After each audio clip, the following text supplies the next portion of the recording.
There is a very specific kind of show that does something unusual to your brain when you watch it late at night.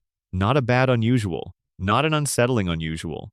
More like the feeling of lying down in a field and realizing, with a calm sort of wonder, that you are very small, the sky is very large, and somehow, against all odds, that feels okay. Rick and Morty is that kind of show. It has been doing this to people since it first aired on Adult Swim in December 2013, a show that on the surface looks like a cartoon about a scientist and his grandson going on adventures, but underneath that surface sits something much stranger. A meditation on meaninglessness that somehow makes you feel connected. A comedy that keeps slipping into genuine philosophy when you are not paying attention. A series that will make you laugh out loud one moment and then leave you staring at the ceiling at 2 in the morning, wondering about the nature of memory, the structure of reality, and whether any version of yourself in any universe actually has things figured out. Tonight we are going to settle in and walk through what many fans and critics consider the most gloriously strange, mind-bending, reality-warping episodes the show has ever produced. The ones that go beyond the regular science fiction adventure format and do something genuinely unusual with time, identity, memory, consciousness, and the terrible and beautiful weight of existing. These are not always the most plot-heavy episodes. They are not always the ones with the biggest action set pieces, but they are the ones that tend to stay with you. The ones your brain keeps returning to at quiet moments. The ones that, if you watch them in a dimly lit room with your blanket pulled up and your breathing slow, have a way of pulling you right down into a deep and comfortable stillness. We will move through them one at a time. There is no rush. Each one gets the space it deserves. Section 1. Rick Potion number 9, the one where everything changed forever. Season 1, Episode 6. Original air date, the 27th of January 2014. Written by Justin Roiland. And directed by Steven Sandoval. If there is a single episode in Rick and Morty's entire run that can be pointed to as the moment the show became something different from what anyone was expecting, it might be this one. Not because of its spectacle, though it has plenty of that. Not because of its horror, though by the end it has an enormous amount of that too. But because of what it quietly did to the entire structure of the series going forward, and because of the specific feeling it leaves you with afterward. A feeling that is difficult to describe but sits somewhere between awe and unease and a strange, gentle acceptance of things you cannot change. The episode begins simply enough. Morty has a crush on Jessica, which is established early on and is one of the show's more grounding human details. He is 14 years old, hopelessly smitten, and absolutely convinced that if he could just get Jessica to like him, everything would be better. This is the most normal thing in the world. This is every teenager who has ever existed. And so, in the way that only Rick and Morty can manage, this completely ordinary teenage longing becomes the catalyst for an apocalypse. Morty asks Rick to make him a love potion, something that will make Jessica fall for him just for the school dance, just for one night. Rick, with the particular combination of dismissiveness and indulgence that defines his relationship with Morty, agrees. He concocts something using oxytocin, which is a real hormone associated with bonding and attraction, and sprays it on Morty like cologne. The plan is simple. Jessica breathes it in. She feels drawn to Morty. One lovely evening happens, and the potion wears off. But Jessica has the flu. This is where the first terrible chain reaction begins. The flu virus, Rick explains with growing alarm, has bonded with the pheromones in the potion and spread it through the air. Now, everyone at the school dance who breathes near Morty is becoming obsessed with him. Not just warmly fond, not just mildly interested. Obsessively, irrationally, dangerously devoted. The gym fills with people pressing toward Morty with blank, adoring eyes. It is funny for about 30 seconds before it becomes genuinely unsettling. Rick takes Morty out of the school and sets about fixing the problem. He modifies the potion, works with the science of it, engineers a cure. He injects it into the water supply, into the air, into the spread of the flu, and the cure works, technically. The lovesickness is cured. The people stop being obsessed with Morty. Unfortunately, what replaces the obsession is a mutation that transforms everyone who was exposed into something monstrous. They do not just look different. They are different, physically, horrifyingly, on a level that cannot be undone. Rick calls them Cronenbergs, naming them after director David Cronenberg, whose films are famous for their body horror. for the idea that flesh itself is unstable and that transformation is not always upward. And then Rick tries to fix that, and makes it worse, and tries again, and makes it catastrophically worse. And the episode arrives at a moment that is genuinely shocking, especially for a first season of a show that had not yet established how dark it was willing to go. Rick looks at the world he has accidentally destroyed. He looks at the ruined version of Earth outside the garage window. The Cronenberg had humanity shambling through the neighborhood, and then he opens his portal gun, checks some coordinates, and tells Morty they are leaving. Not leaving for a vacation, not leaving temporarily. They are finding a dimension where versions of themselves died at approximately this moment in time, taking their place, burying their own bodies in the backyard, and starting over in an alternate Earth where none of this happened and where everything is exactly as it was before. They carry the guilt of the original world with them. They carry the knowledge of what they did and left behind, and they go on with their lives. The second half of the episode lingers on this, on Morty and Rick digging a hole in the backyard of an alternate version of the house, on the physical reality of lowering your own corpse into the ground, on Morty sitting on the couch afterward, staring at nothing, unable to process what just happened, while Rick opens a beer and turns on the television as though nothing significant has occurred at all. Morty's face in that scene is one of the most quietly devastating images the show ever produced. He is not crying, he is not screaming. He is just sitting there with the look of someone whose understanding of reality has quietly, permanently shifted. He looks at the TV. He does not see it. And then the episode ends. No resolution, no therapy, no one telling Morty that everything is going to be okay. The show simply cuts to credits and leaves you sitting with the weight of what just happened. It leaves you with Morty's face. What this episode did to the show is worth thinking about in some detail, because it fundamentally changed the rules of everything that came after. Before this episode, Rick and Morty was adventurous and funny, and occasionally dark in the way that a lot of animated comedies are dark. But after this episode, the show confirmed something it had been quietly implying. These are not the original Rick and Morty. The Rick and Morty we are watching every week are refugees.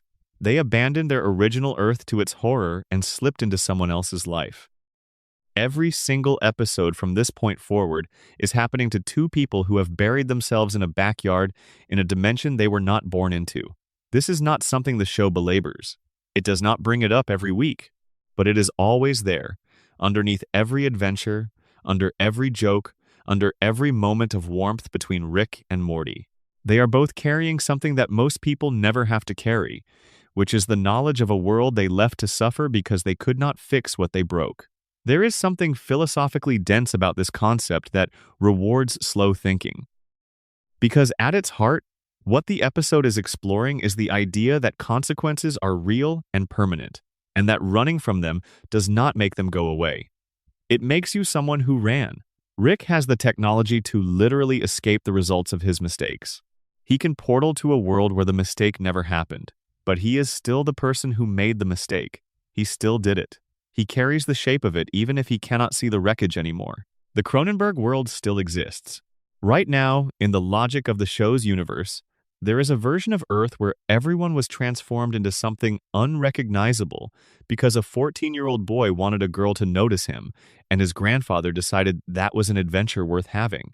Rick and Morty left that Earth and built a new life somewhere else, and the episode asks you, very gently but very clearly, whether that is okay. Whether the ability to leave makes leaving right. Most people watching the episode at 2 in the morning, somewhere between awake and asleep, will feel the question land differently than they would in the bright light of an afternoon. There is something about that hour, about the particular softness of late-night thinking, that makes the philosophical weight of things easier to feel without being crushed by it.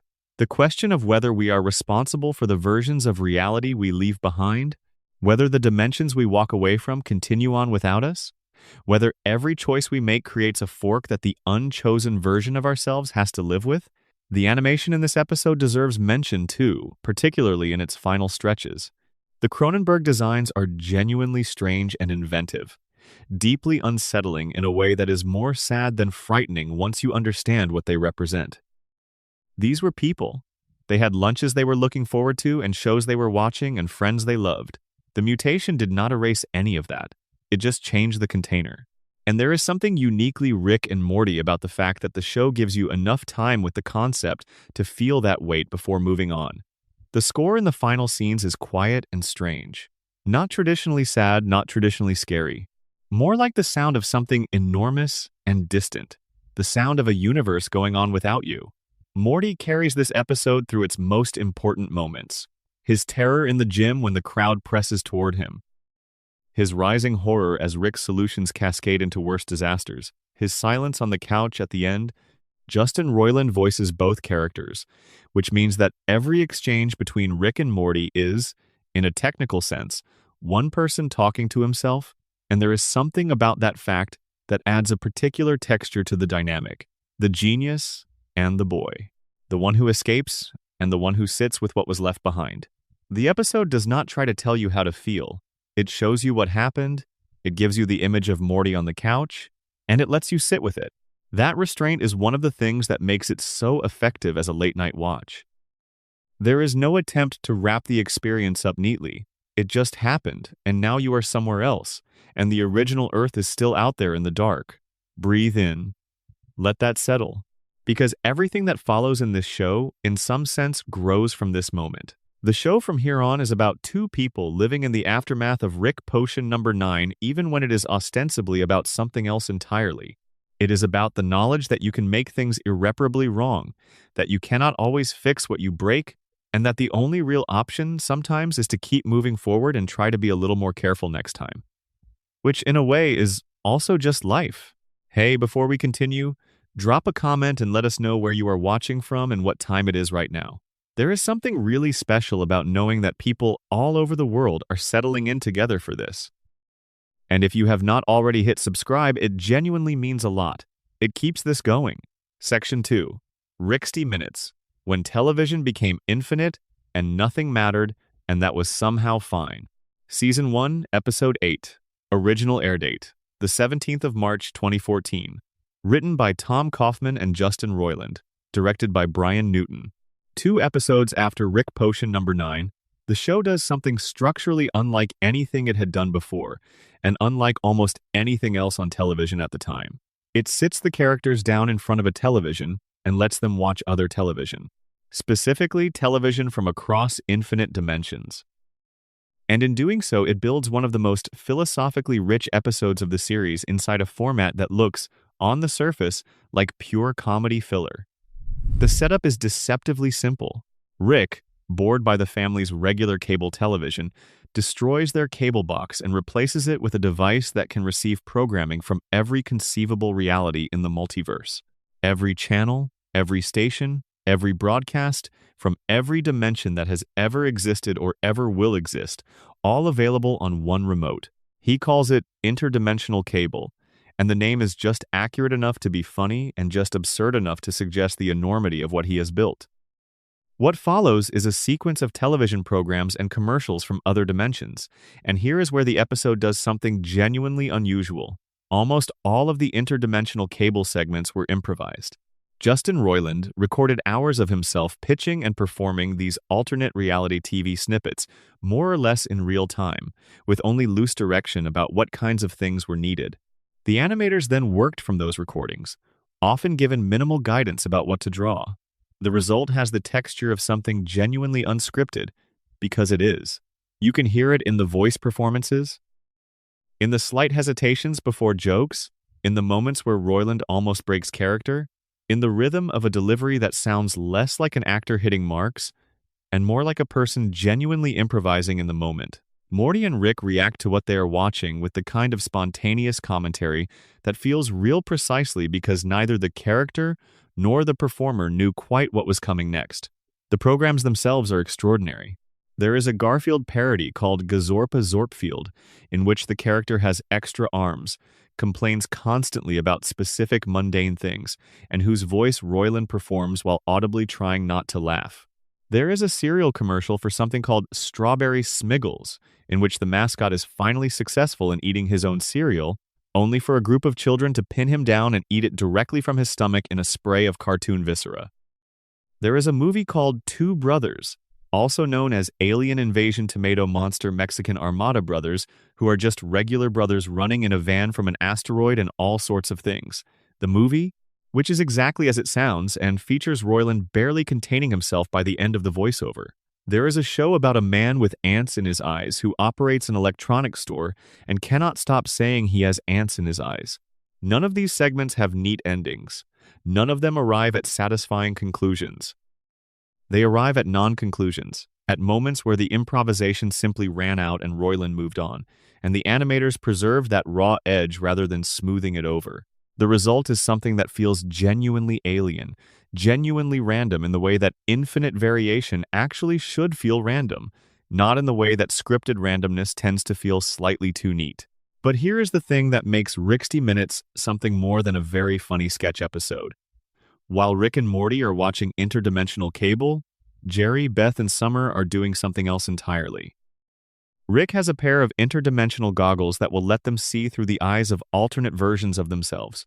You can see what your life looks like in a dimension where you made different choices, where events went differently, where you became someone other than who you are. Jerry goes first and sees a version of himself who became a successful actor.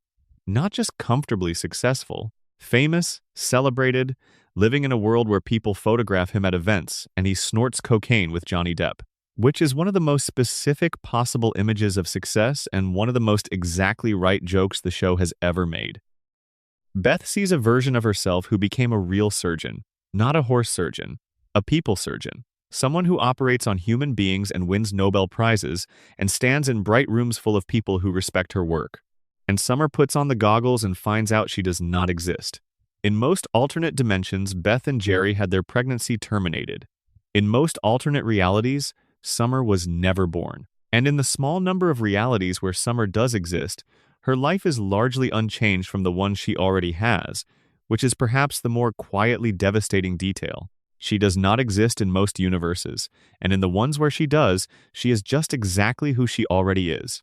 Jerry and Beth, confronted with the gleaming possibility of their alternate selves, have to face something they have been avoiding: the question of whether their choices were worth it, whether the lives they are living represent what they actually wanted, or whether they settled into something smaller than they could have been because of choices made under pressure when they were very young.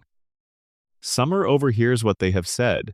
She learns that she was an unplanned pregnancy, that her parents had originally planned to have a termination, that the life Beth and Jerry are currently living, a life she has always assumed was simply the way things were, was a road that was chosen partly by accident and partly by resignation. She starts to pack her things to leave, and then Morty talks to her. This is the moment that transforms 60 Minutes from a very funny anthology episode into one of the most important episodes in the show's first season. Morty brings Summer to the backyard. He shows her the graves, the ones from Rick Potion number 9 2 episodes back. He shows her the place where he and Rick buried themselves. He tells her that he is not really her brother, not in the original sense. He is a version of her brother from another dimension who came here because in this dimension his counterpart died and he needed somewhere to be. He tells her that every morning he eats breakfast 20 yards from his own rotting corpse. And then he says the thing that has been quoted and referenced so many times since that it has become almost a kind of philosophy. He tells her that nobody exists on purpose. Nobody belongs anywhere. Everybody is going to die. Come watch TV. The delivery is important. It is not nihilistic in a cold or cruel way. It is nihilistic in the specific way that a person delivers a truth they have had to make peace with, that they are offering not as despair but as a kind of liberation. If nobody exists on purpose, then Summer's existence being unplanned is not a wound. It is just the thing that happened. The universe does not have an opinion about whether she should exist. She simply does. And the question of whether that is meaningful is one she gets to answer herself. Summer does not pack her bags. She stays. She comes inside and watches television with the family. The episode has always been regarded as a creative high point of the first season, and its influence on everything that followed is enormous. The interdimensional cable format became a recurring element of the show, returning in Season 2 in an episode called Interdimensional Cable 2, Tempting Fate, and then evolving into slightly different anthology formats in later seasons. Morty's Mindblowers in Season 3, which we will get to later, is in many ways the adult, darker version of the same structural idea. A frame episode built to deliver a series of short, strange, disconnected stories that individually would not sustain a full episode but together create something bigger. What makes 60 Minutes particularly effective as a late-night watch is its texture. The improvised quality of the cable segments creates an almost dreamlike rhythm. You never quite know what you are about to see. Each new program arrives without warning and disappears just as quickly. The comedy has the specific quality of things that happen in dreams, things that are funny or strange or alarming in ways that you cannot fully explain, that follow their own internal logic rather than any external narrative structure. The emotional thread underneath all of it, Summer's crisis and Morty's quiet acceptance and the question of what makes a life meaningful, runs through the episode without ever demanding your full attention. You can watch the Strawberry Smiggles commercial and laugh, and then the conversation in the backyard arrives and something real lands because you were not bracing for it. This is the particular genius of the show at its best. It lulls you with absurdity until your guard is down, and then it says something true in the space where your defenses used to be. The infinite nature of interdimensional cable is also philosophically dense in a way that rewards quiet thinking. Every television program that could ever exist, from every reality that has ever been, is playing right now on some channel somewhere in the multiverse. Every variation of every story, every possible outcome of every possible creative choice. The sheer scale of that is genuinely dizzying, in the same way that thinking seriously about infinity is genuinely dizzying. And yet Rick and Morty and the family are just watching television, flipping channels, laughing at some things and confused by others and occasionally bored. The infinite is right there in the room with them, and they are doing what people have always done with vastness, which is find a way to sit with it comfortably and not think too hard about the scale. There is something reassuring about that, in a strange way. The infinity does not have to be terrifying. You can live inside it and still eat breakfast and laugh at weird commercials and talk to your sister in the backyard and go to sleep at a reasonable hour. The scale of everything does not have to crush you. It can just be there, enormous and indifferent, while you watch TV. Nobody exists on purpose. Nobody belongs anywhere. Everybody is going to die. Come watch TV, close your eyes if you want. The episode will still be there when you wake up. Section 3. A Wrinkle in Time When Uncertainty itself became a physical thing that could break reality. Season 2, Episode 1. Original air date, the 26th of July 2015. Written by Matt Roller, directed by Wes Archer. Season 2 of Rick and Morty opens with a decision that was, by most accounts, extremely difficult to produce and genuinely unlike anything else the animation team had attempted. The episode begins exactly where Season 1 ended, which is itself unusual for a show of this type. Not a soft reset, not a fresh start, but a direct continuation. Time has been frozen since the finale of Season 1, when Rick froze it so that he, Morty, and Summer could clean up the house after a party without their parents noticing. The three of them have spent 6 months inside frozen time doing housework. When Rick unfreezes time, he explains that their own personal timelines have been living outside of regular time for so long that they are slightly unstable. The world's time is fine. Their time is fragile. Any source of significant uncertainty, any wavering, any moment of genuine ambiguity in their states of mind could fracture their personal timeline into multiple simultaneous possibilities. This is, among other things, a beautiful piece of metaphor. The idea that uncertainty, specifically the human experience of not knowing, of holding two contradictory possibilities in your mind at once, has a physical effect on reality. That the act of being unsure is structurally dangerous. That doubt is not just a feeling, but a force. Morty and Summer almost immediately create a fracture. They start arguing about which of them is closer to Rick, which of them he prefers as a companion, and the emotional uncertainty generated by this sibling rivalry cracks their shared timeline in half. The screen splits. At the top of the screen, one version of events. At the bottom, a slightly different version. Two Ricks, two Mortis, two Summers, all existing simultaneously, all slightly out of sync. The visual conceit here is stunning, particularly given what the animation team had to actually produce. Two synchronized but slightly different versions of the same scene, playing simultaneously, meaning that every piece of animation had to be drawn twice with subtle variations, and every line of dialogue had to be recorded in multiple takes that matched each other closely enough to run parallel without becoming cacophony. The production team has described the process as one of the most technically demanding things they had done at that point in the show's history, and you can feel that effort in the execution. What makes it work, beyond the technical achievement, is the comedy that the split-screen format allows. Both Ricks, in their separate timelines, immediately assume that the other Rick is scheming against them. This is Rick's particular variety of paranoia, the kind that comes from knowing exactly how a person like you thinks and knowing that a person like you is always working an angle.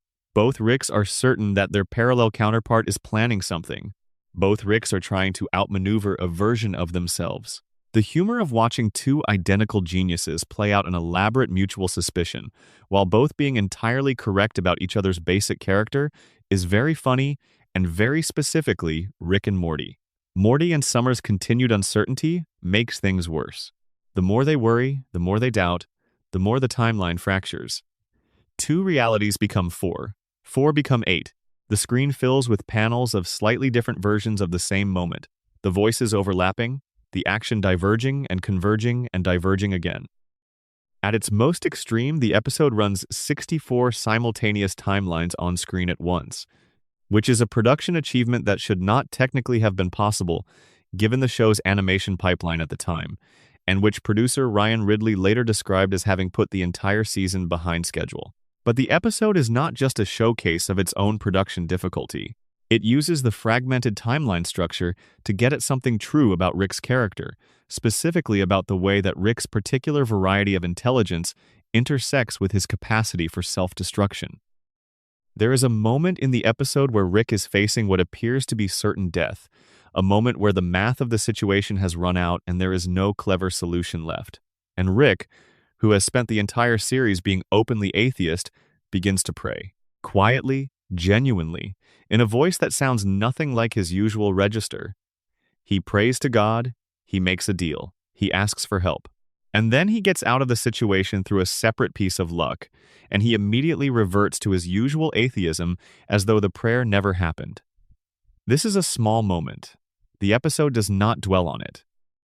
But it is one of the more revealing things the show has ever shown about Rick, specifically that underneath the arrogance and the philosophical certainty and the constant performance of not caring, there is a person who is afraid of death, and who, when alone and genuinely facing it, reaches instinctively for something he claims not to believe in. The intelligence is real, the bravado is real, and the fear underneath both of them is also real. The fourth-dimensional beings who show up to police the time fracture are voiced by Keegan-Michael Key, and they are one of the episode's great pleasures. They have the physicality of authority figures and the vocabulary of a specific kind of street-level bureaucratic frustration, the kind of person who is dealing with someone else's mess and does not have infinite patience for it. They are also, by Rick's own admission, beings who know more about time mechanics than he does, which is a rare admission for the show's most arrogant character to make. Rick is scolded for trying to fix the time fracture from inside the fracture, the way a clock cannot repair itself while it is running, and he accepts the correction. It is one of the very few times in the entire series where Rick defers to someone else's expertise. The episode resolves through a combination of Morty's willingness to sacrifice himself and Rick's unwillingness to let that happen. In the climactic moment, Morty falls into the void between timelines, and Rick uses his own time collar to save him, losing his own temporal stability in the process. He tells Morty he is going to be okay. He falls. He is saved by the reappearance of the time collar he had lost earlier, which floats back to him through the void in a moment that the episode itself acknowledges looks suspiciously like divine intervention. Rick glances at the sky. He does not say anything. The episode's B-plot, in which Beth and Jerry hit a deer on the road and Beth performs emergency surgery on it while fighting with a hunter who claims legal ownership, is a perfect tonal counterpoint to the main story. Enormous existential fragmentation happening upstairs in the show's reality, a small human drama about stubbornness and competence, and the difficulty of letting go happening in parallel. The deer lives, though only through a creative legal maneuver by Jerry and a final concession from Beth that she has never been able to perform on a human being. It is gentle and funny and oddly moving. What A Wrinkle in Time does that is particularly effective as a late-night watch is change the visual texture of reality in a way that your brain at that hour is particularly receptive to. When you are tired, when your defenses are down, when the boundary between what is real and what is imagined is a little softer than it usually is, watching a show that literally divides its own screen and runs parallel versions of the same moment has a particular quality. It is not disorienting exactly. It is more like watching your own thoughts. The way that when you are trying to fall asleep, your mind runs 2 or 3 versions of the same memory at once, slightly different, all happening simultaneously in the dark behind your eyes. The episode's thesis, if it has one, is about uncertainty as a fundamentally human condition and about what happens when that uncertainty is given physical form. The universe, the episode suggests, handles uncertainty by running all the possibilities simultaneously. The Schrodinger's cats floating in the void are funny. They are also a genuinely accurate metaphor for quantum superposition, for the idea that a thing is not in one state or another until the uncertainty is resolved, until the observation happens, until someone chooses. Morty and Summer choose, eventually. They choose to trust each other and to stop competing for Rick's approval. This collapses the uncertainty. The timelines merge. The fracture heals. Reality settles back into a single version of itself. 64 possibilities become one. Most of the time, that is not how it works. Most of the time, your uncertainties do not collapse into clarity just because you decide to stop doubting. Most of the time, the ambiguity persists indefinitely. But there is something comforting in the fantasy of a universe that responds to the resolution of your doubt by pulling itself together around you, that waits for you to make up your mind, and then snaps back into coherence. Maybe that is why the episode works as well as it does at this hour. The idea that the world around you is a little more stable than it feels, that the fractures are repairable, that uncertainty is not permanent. Let the screen split. Let both possibilities run for a while. They will find a way to merge when they are ready. Section 4. Total Recall. The one about memory, reality, and the uncomfortable truth about love. Season 2, Episode 4. Original air date, the 16th of August 2015. Written by Mike McMahon, directed by Juan Meza Leon. There is a 1982 film called The Thing, directed by John Carpenter, in which a group of researchers at an Antarctic base discover that something among them can perfectly imitate any living being. It has no face of its own. It wears borrowed faces. And the horror of the film, beyond its famous practical effects, is about trust. About the way a perfect imitation destroys the reliability of your own perception. About how you know who someone really is if they can become indistinguishable from your memory of them. Total Recall is the Rick and Morty episode that takes that premise and does something with it that The Thing never does, which is use it to say something specific and true about the nature of human relationships. The episode begins at breakfast. The Smith family is eating with Jerry's brother, Uncle Steve, a character we have never seen before but whom everyone in the household treats as entirely familiar. Rick comes in, looks at Uncle Steve with flat suspicion, and shoots him in the head. Uncle Steve dissolves into a creature that looks nothing like a human being, something pink and shrieking, which is what he was all along. Rick explains that it is a parasite, a species that reproduces by implanting false memories in its hosts, memories that feel completely real, memories of a person who has always been there. Once you have a memory of Uncle Steve at Christmas 2 years ago, and Uncle Steve helping you move apartments, and Uncle Steve at your wedding, Uncle Steve is real to you even if Uncle Steve never existed. Rick seals the house in a blast shield. The family is locked inside together. The parasites have already spread. And they continue to spread as the episode goes on, because each new parasite generates new false memories in everyone's minds the moment it is thought of. And thinking of a fake memory is all that is needed to create a new parasite in the room. The result is an escalation that is both comedic and genuinely overwhelming. Each new fake memory introduces a new character, each more absurd and delightful than the last. Photography raptor, a dinosaur with a camera for a head. Reverse giraffe, who is short and has its neck going downward. Hamurai, a Japanese warrior armored in pork products. Pencilvester, a sentient pencil. Tinkles, a unicorn who exists in Summer's childhood imagination. An Amish cyborg, a ghost in a jar. And Abraham Lincoln, who is somehow also a vampire. The house fills with increasingly impossible creatures, all of whom everyone has vivid memories of, all of whom have been there forever, all of whom are gently and warmly beloved. The horror underneath the comedy is this: no one can tell who is real. The solution Morty arrives at is the one that makes the episode genuinely interesting beyond its considerable humor. The parasites, he realizes, can only create positive memories. They cannot create a memory of someone being a disappointment or being cruel or causing pain. They can only implant memories of warmth and laughter and belonging.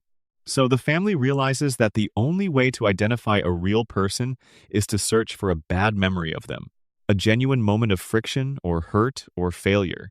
If you have a bad memory of someone, they are real. If all your memories of them are good, they are a parasite. What follows is the family digging through their memories of each other, trying to find the bad ones. And what they find is, quietly, everything. Beth remembers Jerry steering a threatening homeless person toward her during a shopping trip. Summer remembers her mother giving her a black eye on picture day. Morty remembers Summer kicking him for going into her room. Jerry weeps at what he is, but then Beth looks at him and says the line that is, in some ways, the emotional center of the whole episode. Yeah, but you are real. The comedy of this scene is enormous. The way that the family's verification of each other involves cataloging every grudge and disappointment and frustration they have accumulated over years of living together. But underneath the comedy is something genuinely moving. These people love each other despite the full accounting. They know all the ways they have failed each other, and they are still here, still in this house, still choosing each other in the way that people who share a history choose each other. Not because the history is all good, but because it is shared. Because it is real. The parasites, by contrast, are made entirely of good memories. They are fantasy companions who have never caused anyone any pain. And the tragedy, which the episode earns, is that by the time the family realizes what they have become genuinely fond of these creatures. Sleepy Gary, who is in Beth's false memories the confident and loving husband she always wanted, is someone Beth has to shoot. She cries. She pulls the trigger anyway. She shoots her fantasy husband and watches him dissolve, because he was made entirely of warmth and belonging, and he was also never real. The episode ends with the parasites eliminated, the house quiet, the family at the dinner table, and then Beth shoots Mr. Poopy Butthole. Mr. Poopy Butthole has been in the episode from the beginning, a small yellow creature with a top hat and an enormous warmth, who appears to be exactly the kind of suspicious, zany character the parasites create. No one can think of a single bad memory involving him. He is nothing but warmth and sweetness and goodwill. Rick has categorically stated there are only 6 people in the household, and Mr. Poopy Butthole is not in the original count. Beth shoots him. He does not dissolve into a parasite. He bleeds real blood. He is real. He has always been real. He is taken to the hospital, and Beth watches the post-credit scenes across multiple subsequent seasons, tracking his painful recovery, his difficult rehabilitation, the way a single moment of reasonable-seeming logic destroyed something genuine. The post-credit scenes of Poopy Butthole, scattered across the following episodes of the series, are among the most quietly devastating things in the show. You watch him in physical therapy, struggling to walk again. You watch him alone in his apartment, his life clearly diminished. You watch time pass in the way it passes when something irreversible has happened, and you have to keep living anyway. He waves at the camera. He is warm. He is still warm. After everything, Dan Harmon has suggested a theory about Mr. Poopy Butthole in interviews, which is that he is an advanced form of the same species as the parasites, but one who has evolved beyond simple replication and now subsists by cultivating actual genuine relationships. That he is real but also not quite what he appears. That his warmth is earned but also instrumental. This interpretation makes him more interesting rather than less, because it raises the question of whether the authenticity of feeling matters if it produces real warmth, whether the mechanism behind love changes its value. These are the questions that Total Recall is quietly asking while everyone on screen is shooting cartoon characters with increasingly large guns. It is asking whether the goodness of a relationship can be evaluated independently of its history of difficulty. Whether love that has never been tested is love or something else. Whether the ability to name someone's flaws is a condition of truly knowing them. The answer the episode arrives at is that it is. That you cannot have a real relationship with a fantasy. That the friction is not the opposite of love but part of the structure of it. That the bad memories are not failures of the relationship but evidence of its reality. Of the fact that two real people were actually present together for the moments that produced them. This is not a comfortable idea if you sit with it long enough. It implies that all the relationships you most idealize, the ones you have managed to keep entirely happy and frictionless, the ones where you cannot think of a single bad moment, might be the ones you should be most suspicious of. It implies that genuine love always leaves marks, that the scratches in the surface are the proof that the surface is real. Take that into your dreams if you like, but gently. The episode ends with the family at the table, diminished and relieved, and then Beth shoots Mr. Poopy Butthole, and the episode cuts to credits with the sound of an ambulance. No resolution.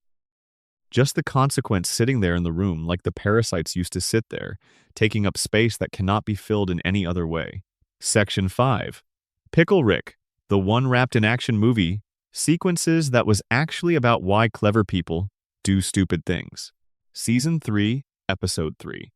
Original air date, the 6th of August 2017. Written by Jessica Gao.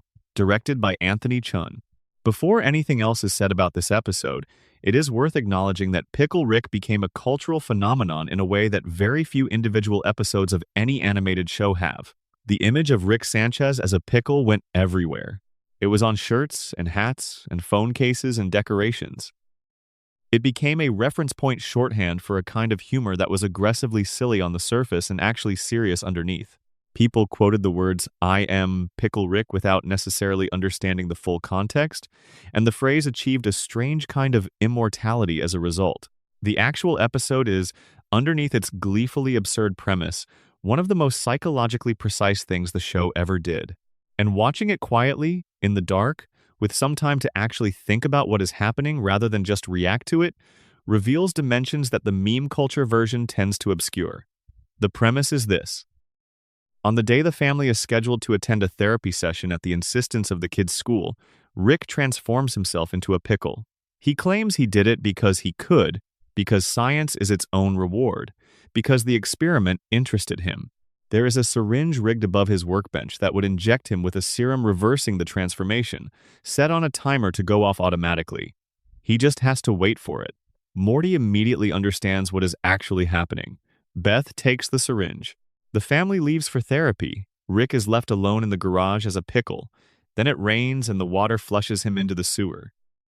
What follows is one of the most inventive single-character action sequences in the show's history. Rick, as a pickle with no limbs, has to survive in a sewer filled with rats and cockroaches, and eventually find his way into a heavily fortified government facility where he fights his way through an army of armed agents, constructs weapons from office supplies, forms an unexpected alliance with a legendary assassin named Jaguar, and fights his way to freedom while defeating an entire room of Russian operatives in a sequence that parodies Die Hard with enough specific knowledge of its source material to be funny to people who have never seen the film. The action is extraordinary. The pickle body horror of watching Rick build himself a rat exoskeleton by controlling cockroach brains and attaching rat limbs to his cucumber form is disgusting and creative in equal measure. The violence is more graphic than the show typically gets, which is saying something given the show's general comfort with violence, and it lands harder precisely because the protagonist is a talking pickle. But here is what the episode is actually about. While Rick is working his way through the government facility, Beth, Summer, and Morty are in therapy with Dr. Wong. She is played with enormous calm intelligence, and she does not play the scene for laughs. She is the only person in the episode who refuses to be redirected by clever arguments or emotional deflection. She listens, she observes, she says things that are true. She tells Beth that Rick uses his intelligence to avoid the hard work of being a person, that his genius is not something that exists alongside his avoidance of difficult things, but is actively deployed in service of that avoidance. That turning yourself into a pickle to get out of an hour of family therapy is not a quirky character trait, but a behavioral pattern that has real costs for everyone around it. She tells the family that they all use intelligence to justify patterns of behavior that are actually about pain. She does not say this cruelly. She says it with the flat, caring certainty of someone who has heard this particular dynamic many times and knows what it looks like.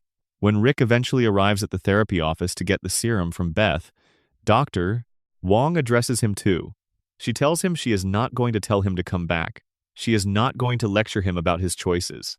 She just observes, in the way that people who are very good at seeing things observe, that what he is choosing when he chooses to avoid this is the same thing he always chooses. The fascinating challenge over the boring, necessary thing. The spectacular problem over the simple, unglamorous one. The pickle over the therapy session. And she says that the therapy session is the harder thing. That there is more skill required in the work of actually being present with your family than in any of the things he does with his genius. And that he knows this, which is why he goes to such elaborate lengths to avoid it.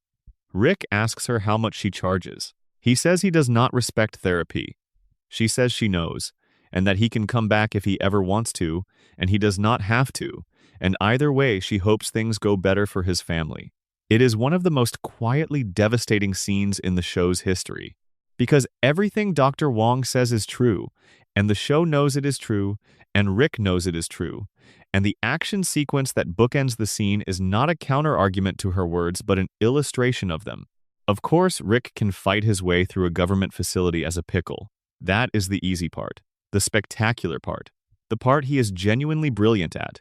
The hard part is the room, the chairs, the other people, the questions that do not have an escape hatch. The episode ends with Rick asking Beth to come get a drink with him. It is an olive branch, in Rick's limited emotional vocabulary. It is him doing the small, quiet, unglamorous thing instead of the spectacular one for just a moment. The show does not make a big deal of it. It happens gently, and then it is over. At the end of the episode, in the post-credits scene, Rick and Morty are tied to a giant piano belonging to a villain named Concerto, who is about to kill them. And then Jaguar appears from nowhere and saves them. And Rick tells Morty that is why you do not go to therapy. It is the funniest possible ending. It is also completely consistent with everything Dr. Wong said. Rick cannot help himself. Even the moment of grace gets converted into a punchline that reinforces his avoidance. That is the joke. That is also the sadness. Watching Pickle Rick late at night is a slightly different experience than watching it in the afternoon, because the action sequences move so fast that it is easy to miss the therapy scenes if your attention drifts. And the therapy scenes are where the episode actually lives. But if you let yourself slow down for them, if you let Dr. Wong's words land without immediately reaching for the next funny thing, there is something very quiet and very real in what she says. She is not talking about Rick. She is talking about the way a lot of people use the things they are good at to avoid the things they are afraid of. The way that competence can become a hiding place. The way that brilliance can be deployed as a shield against any situation that requires something other than brilliance. The most impressive solution you can think of is not always the right one. Sometimes the right one is the obvious, boring, ordinary one. Sometimes the therapy session is the thing that would actually help. Rick knows this. That is why he turned himself into a pickle. Section 6. Tales from the Citadel. An entire society inside a single episode. Season 3, Episode 7. Original air date, the 10th of September 2017. Written by Ryan Ridley and Dan Guterman.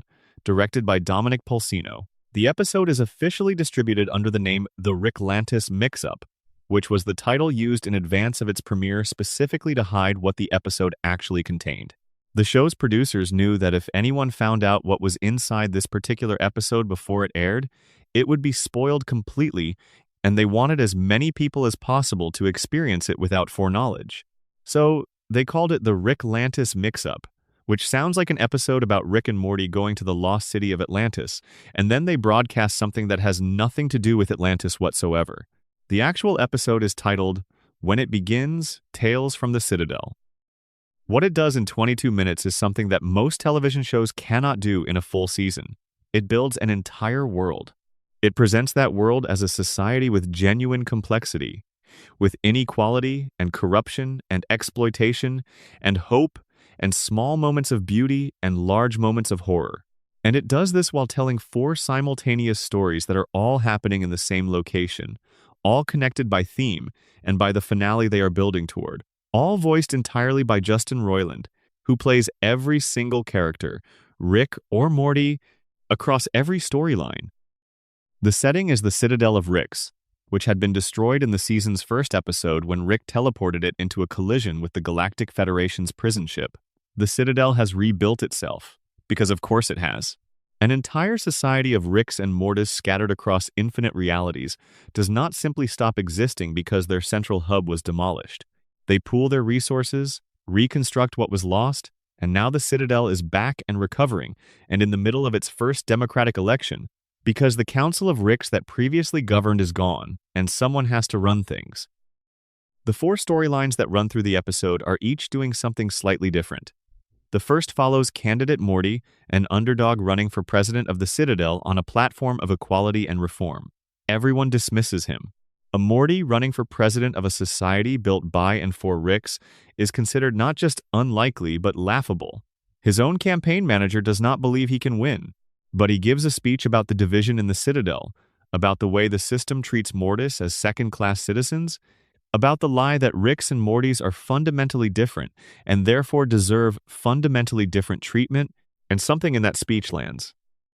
The second storyline follows 2 police officers, Cop Rick and Cop Morty, who are new partners in Mortytown, the ghetto where Ricks without Mortys live in poverty and desperation. Cop Rick is idealistic. Cop Morty is corrupt and cynical. Their story is a compressed version of Training Day, filtered through the show's specific mythology, ending with a moment that reframes everything that came before it and leaves Cop Rick alone in the aftermath of something he cannot undo. The third follows a group of Morty students who skip school and go looking for the Wishing Portal, a legendary location in the Citadel that is said to grant the wish of whoever reaches it. Their journey is a gentle homage to Stand By Me, a story about young people walking towards something they hope will change their lives, talking about their fears and their dreams, forming something genuine in the space between where they started and where they end up. The tone of this storyline is the softest in the episode, and its ending is the most ambiguous, and the ambiguity is earned. The fourth follows a Rick who runs a factory that produces a product made from the memories of a simple Rick, a version of Rick who found happiness and contentment in his simple suburban life, and whose brain has been tapped to distill that happiness into snack cakes. The workers inside the factory are resentful, underpaid, dreaming of something better while producing a product that packages and sells the memory of a contentment that none of them have access to. The factory Rick gives a motivational speech that is one of the bleakest things in the show, full of precisely the kind of hollow corporate language that papers over genuine suffering with the aesthetic of inspiration.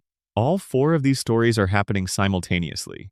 All 4 are building toward a conclusion, and in the final minutes of the episode, they converge. The election happens. Candidate Morty wins. The first Democratic president of the Citadel of Ricks is a Morty.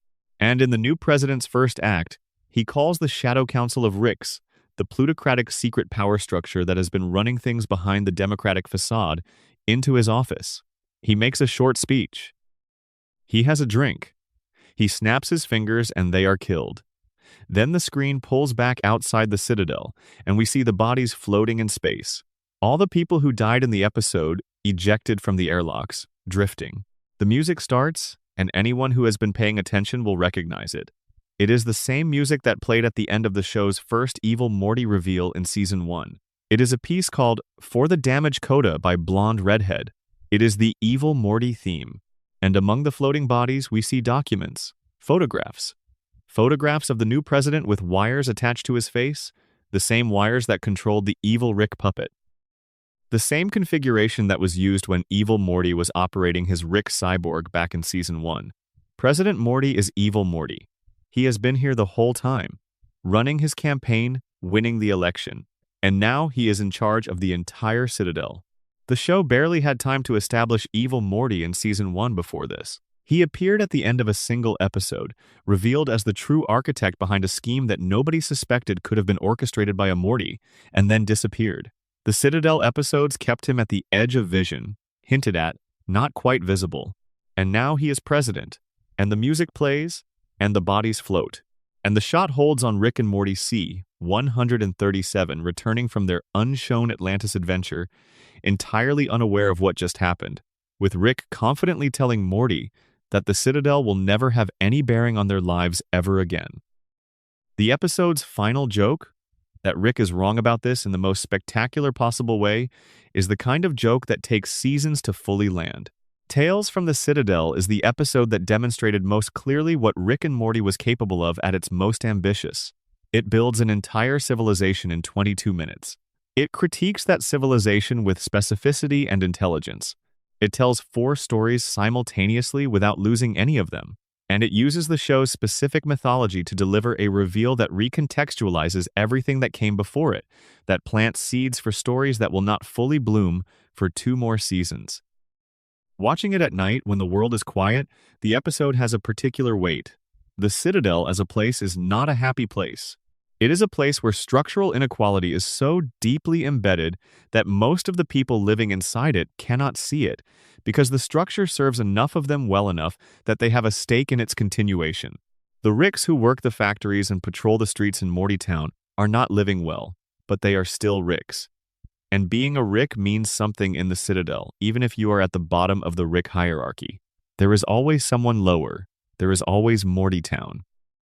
This is the specific mechanism by which systems of exploitation sustain themselves, and the episode knows it and names it without stopping to lecture about it.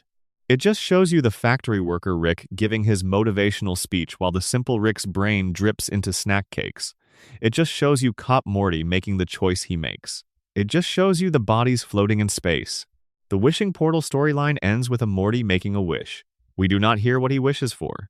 We see the other Mortys look up and smile, and then we cut away. The ambiguity is complete and intentional and quietly generous. Whatever you imagine he wished for, that is probably close enough. Section 7, Morty's Mind Blowers, the Archive at the End of the World. Season 3, Episode 8. Original air date, the 17th of September, 2017. Written by Mike McMahon, James Siciliano, Ryan Ridley, Dan Guterman, Justin Roiland, and Dan Harmon. Directed by Brian Newton. The episode begins in an M.C. Escher painting, or something close enough to one that the difference is academic. Rick and Morty are running through a staircase maze that defies 3-dimensional physics. Staircases leading up into staircases, leading down into staircases, leading sideways in ways that are mathematically impossible, and they are being chased by a figure who looks like he might have wandered in from a Neil Gaiman story, gothic and enormous and single-mindedly focused. Morty is carrying a turtle.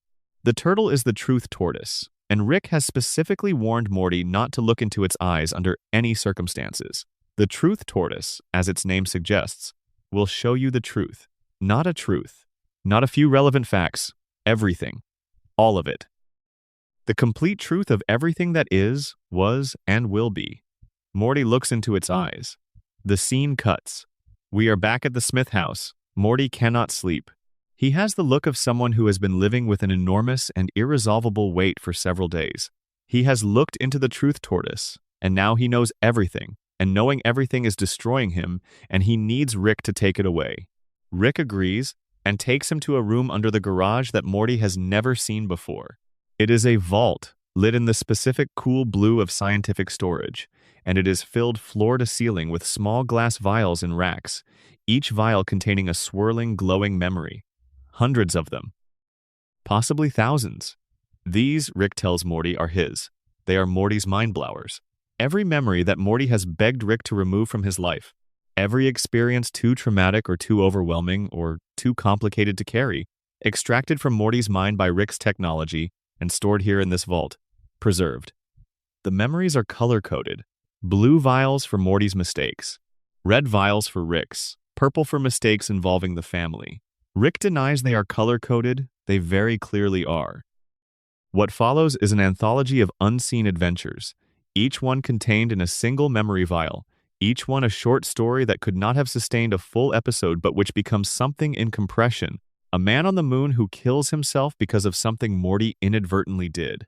A devout alien whose faith is shattered by Morty's unthinking comments about the nature of his god, condemning him to a specific and terrible afterlife. A moment in which Rick corrects the grammatical error of a space criminal, because Rick's ego genuinely cannot tolerate an incorrect use of the subjunctive, even in a hostage situation. A conversation between Rick and Morty in which Rick kills a beloved animal to stay warm on an alien planet, only to realize they were never on the planet he thought they were. The red vials, Rick's mistakes, are the ones that shift the tone of the episode. Because the existence of red vials means that some of what Morty has had erased was erased not at Morty's request, but at Rick's, against Morty's will. Rick has been managing Morty's memory not just as a kindness, but as a form of control, editing out the moments that would reflect badly on Rick, curating Morty's experience of their relationship to remove evidence of Rick's failures. This is a genuinely dark revelation. The show does not linger on it, but it is there in the color coding and in what the memories reveal. Rick has been deciding what Morty gets to know about their life together. He has been shaping Morty's understanding of who Rick is by removing the evidence of who Rick is at his worst. Morty's response, when he understands this, is the kind of anger that comes from a real betrayal. He starts taking Rick's mistakes out of the vault and injecting himself with them, not to understand them, but to confront Rick with them, to force Rick to face what Morty has been protected from knowing. This escalates into a fight over the memory extraction device, which goes off, wiping both of their memories entirely. Rick and Morty sit in the vault with no idea who they are. They look at the vials around them. They begin to piece together their lives from the evidence, injecting themselves with memories in an attempt to reconstruct their identities from the archive. What they see is enough to suggest that they have been through terrible things together, that their relationship involves a level of suffering that neither of them can fully process without the context that the other memories would provide. They reach for several more vials simultaneously. The last thing they both see, piecing together from fragments who they are to each other, appears to bring them to something like despair. They stop fighting. They begin discussing the option of not continuing, of simply stopping. And then Summer walks in.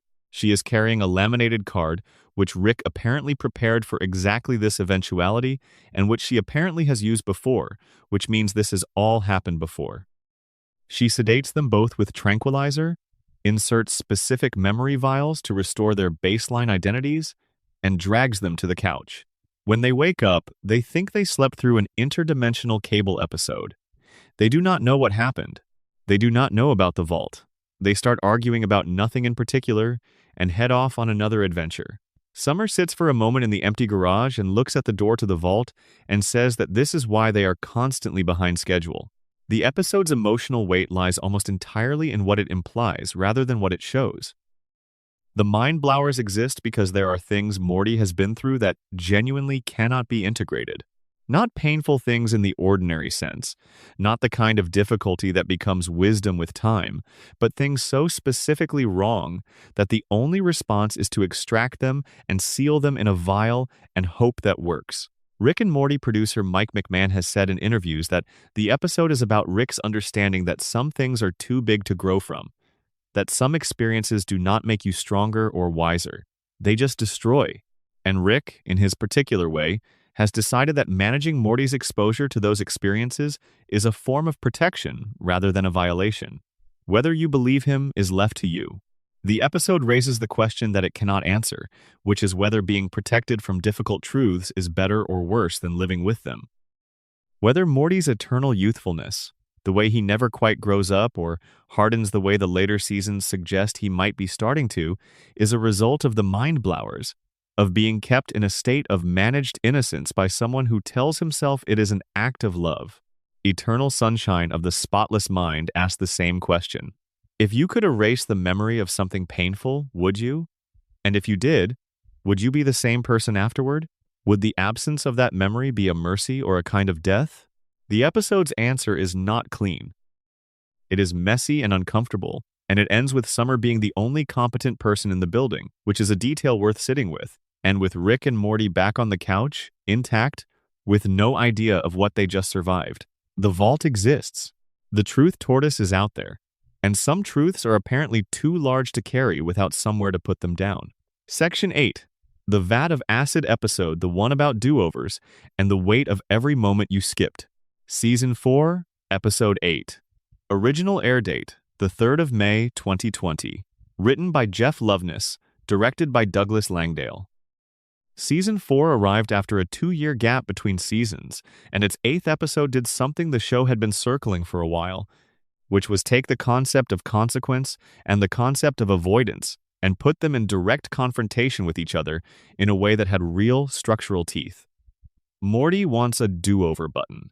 He wants a device that will let him undo mistakes, restart situations that went wrong, go back to an earlier point, and try a different approach. This is not an unusual want. Most people have had the fantasy at some point of being able to rewind, to go back to the moment before the bad decision, to have another attempt at the thing they handled wrong. Rick builds him one. The button looks simple. A single press and you reset to a save point, the same way you might save your progress in a video game and reload from that point when things go badly. Press the button, the situation resets, try again. What Morty does not know until the episode's central revelation is that there is no time travel involved. The button does not rewind time. What it does is kill the current version of Morty and transport his consciousness into the next closest parallel version of himself. A version of Morty in a universe that is identical except for not having made the specific mistake the current Morty made. The version of Morty that existed in that universe dies. A version of Morty that never made the wrong choice is killed and replaced by the one that did. Every time Morty has pressed that button, he has killed someone. Hundreds of someones. Hundreds of versions of himself who had never made the mistake, who were going about their lives perfectly normally, who did not know they were about to be erased, so that a failing version of themselves from another dimension could take their place. This revelation, delivered in the way that only Rick and Morty can deliver it, which is with a combination of casual cruelty and genuine horror, lands differently depending on where you are in the episode and what you have been thinking about while you watched Morty use the button. Early in the episode, he uses it for small things. He uses it to get out of social awkwardness. He uses it to redo a clumsy moment. He uses it frivolously, the way you would use a truly unlimited resource, because if consequences can always be undone, there is no reason to take them seriously. And then something genuinely wonderful happens to him. Morty presses the button to escape one situation and finds himself in the middle of another entirely. He accidentally winds up on a mountain, alone, in a survival situation with no way out, and the button has been lost. He cannot reset. He has to live with what is happening in real time. And he does. He survives through days and then weeks and then what might be months of genuinely difficult circumstances. And in the process of surviving, he meets a woman, and they help each other. And something real develops between them, something that has the texture of actual intimacy because it was earned through actual difficulty. He does not reset any of it. He cannot. And the not being able to turns out to matter. When he finally escapes the survival situation and finds his way back to Rick, he is different in a specific and visible way. He is quieter. He has weight that he did not have before. The experience of not being able to undo things has given him something that all his previous do-overs were preventing him from having, which is a genuine relationship with the consequences of his own existence. Rick, who has been watching through a device the whole time, who engineered the situation specifically to make this point, reveals the truth about the button. The woman Morty met during the survival ordeal was a simulation too, part of the lesson. She was not real. Rick has, in trying to teach Morty about the value of real consequences, manufactured fake ones, which is its own kind of point. You cannot shortcut your way to understanding. The shortcut is always hollow at the center. But here's the thing about the button revelation that sits with you afterward. The simulation was fake, yes, but Morty's response to it was real. The feelings he developed during those weeks were genuine, even if their object was not. The growth was real. The weight he carries out of that experience is real. The understanding he arrives at, that moments matter precisely because they cannot be undone, is real. Can you have a real experience inside a false one? Can something be genuinely transformative if the conditions that produced it were manufactured? These are not new philosophical questions. They arrive in various forms in discussions about virtual reality, about therapy, about the nature of meaningful experience. The Vat of Acid episode does not answer them. It just puts them on the table next to Morty's face when he finds out the truth. There is a sequence in the episode, before all of this, where Morty uses the button to accelerate through a series of increasingly dark situations that his bad decisions produce. Watching the timeline of a single day spiral into catastrophe and resetting it over and over to try a different approach. The montage is one of the show's great pieces of dark comedy because the situations escalate in ways that feel both completely absurd and deeply recognizable as the kind of escalation that actually happens when you keep trying to solve a problem the wrong way. Each attempted fix creates a new and worse problem. Each reset arrives at a slightly different version of catastrophe. The button does not make things better. It just allows an infinite number of attempts at making things worse. The vat of acid in the title is Rick's solution to an unrelated problem, a fake death set up as a contingency in a business meeting, and it is the kind of plot detail that sounds like it should be the main story but is actually just the frame. The episode is about the button and about what the button says about the desire to avoid permanent things. Late at night, when you are tired enough to feel the philosophical texture of things more directly than usual, the Vat of Acid episode has a specific quality. It sits with the idea of moments as genuinely irreversible, as things that matter precisely because they cannot be undone or redone or reset. It gently argues that the desire to have a do-over is understandable and human, and also that it costs you something. That living inside the possibility of revision is a way of never fully living inside the present moment. The button exists. The question the episode asks is whether you should use it. And the answer it arrives at, through Morty's face in the aftermath, is that using it is a way of choosing not to be there. Be here, even when here is difficult. Especially then. Section 9. Never Ricking Morty, the train that was actually about how we get trapped inside our own narratives. Season 4, Episode 6. Original air date, the 19th of April 2020. Written by Jeff Loveness. Directed by Jacob Hare. Rick and Morty are on a train. The story train which moves through space collecting stories. And something is wrong. The train is full of strange characters, each of whom has an adventure waiting. And the adventures keep pulling Rick and Morty forward in ways they did not choose. Narrative beats snapping into place around them, the logic of story structure compelling them toward destinations determined by the shape of the story, rather than by anything either of them decided. The central concept of this episode is about story structure itself, specifically the hero's journey as described by Joseph Campbell, and subsequently applied to virtually every adventure narrative from ancient mythology through contemporary cinema. The hero's journey has a shape, a circle. A character leaves home, descends into difficulty, transforms through it, and returns changed. This shape is so pervasive in storytelling that it begins to feel less like a pattern and more like a law of narrative physics. Stories are just shaped this way. You start here and you end there, and the path between follows this particular arc because that is what paths do. Because that is simply how experience organizes itself into meaning. What the episode argues, through increasingly strange formal gymnastics, is that the story train is that shape made physical. Being on it means being inside a narrative structure, and being inside a narrative structure means being compelled by its logic, regardless of whether you chose to be there. Rick and Morty are on a story that is going somewhere, and the ending of that story is determined by the architecture of the story rather than by anything either of them would choose if given a genuine choice. Rick refuses to accept this. His refusal to be compelled by narrative structure is entirely consistent with everything we know about him across the show's run. He exists specifically in opposition to the shapes that are supposed to contain people. His entire arc across the show's history is, if you step back and look at it, the story of someone who hates being part of a story, who treats the possibility of genuine narrative consequence with the same contempt he treats most forms of feeling, who keeps insisting that his adventures are self-contained, that they do not build toward anything, that meaning is not accruing in the way that stories accrue meaning. He is the man who keeps trying to live in a world without plot. The problem, which the episode keeps pressing against, is that a man who keeps insisting there is no plot and refusing to follow one is himself a recognizable character type with a recognizable arc. The refusal to be part of a story is its own story.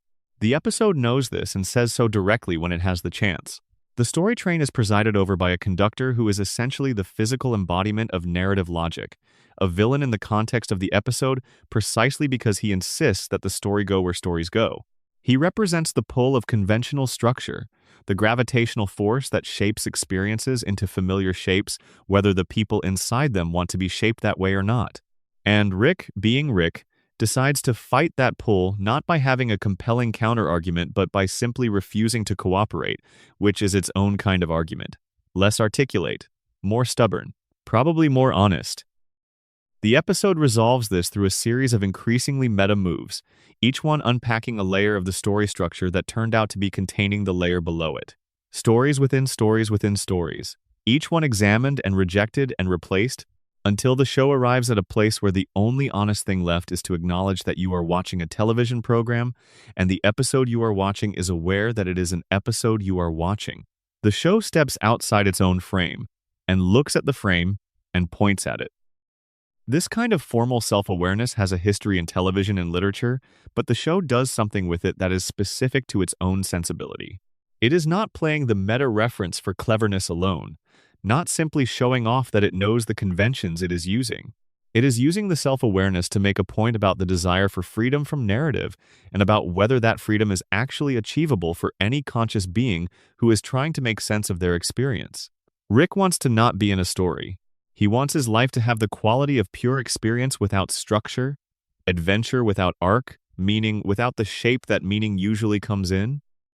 He wants the texture of raw happening without the narrative tissue that connects one happening to the next. And the episode demonstrates, persistently and without mercy, that this is not how things work.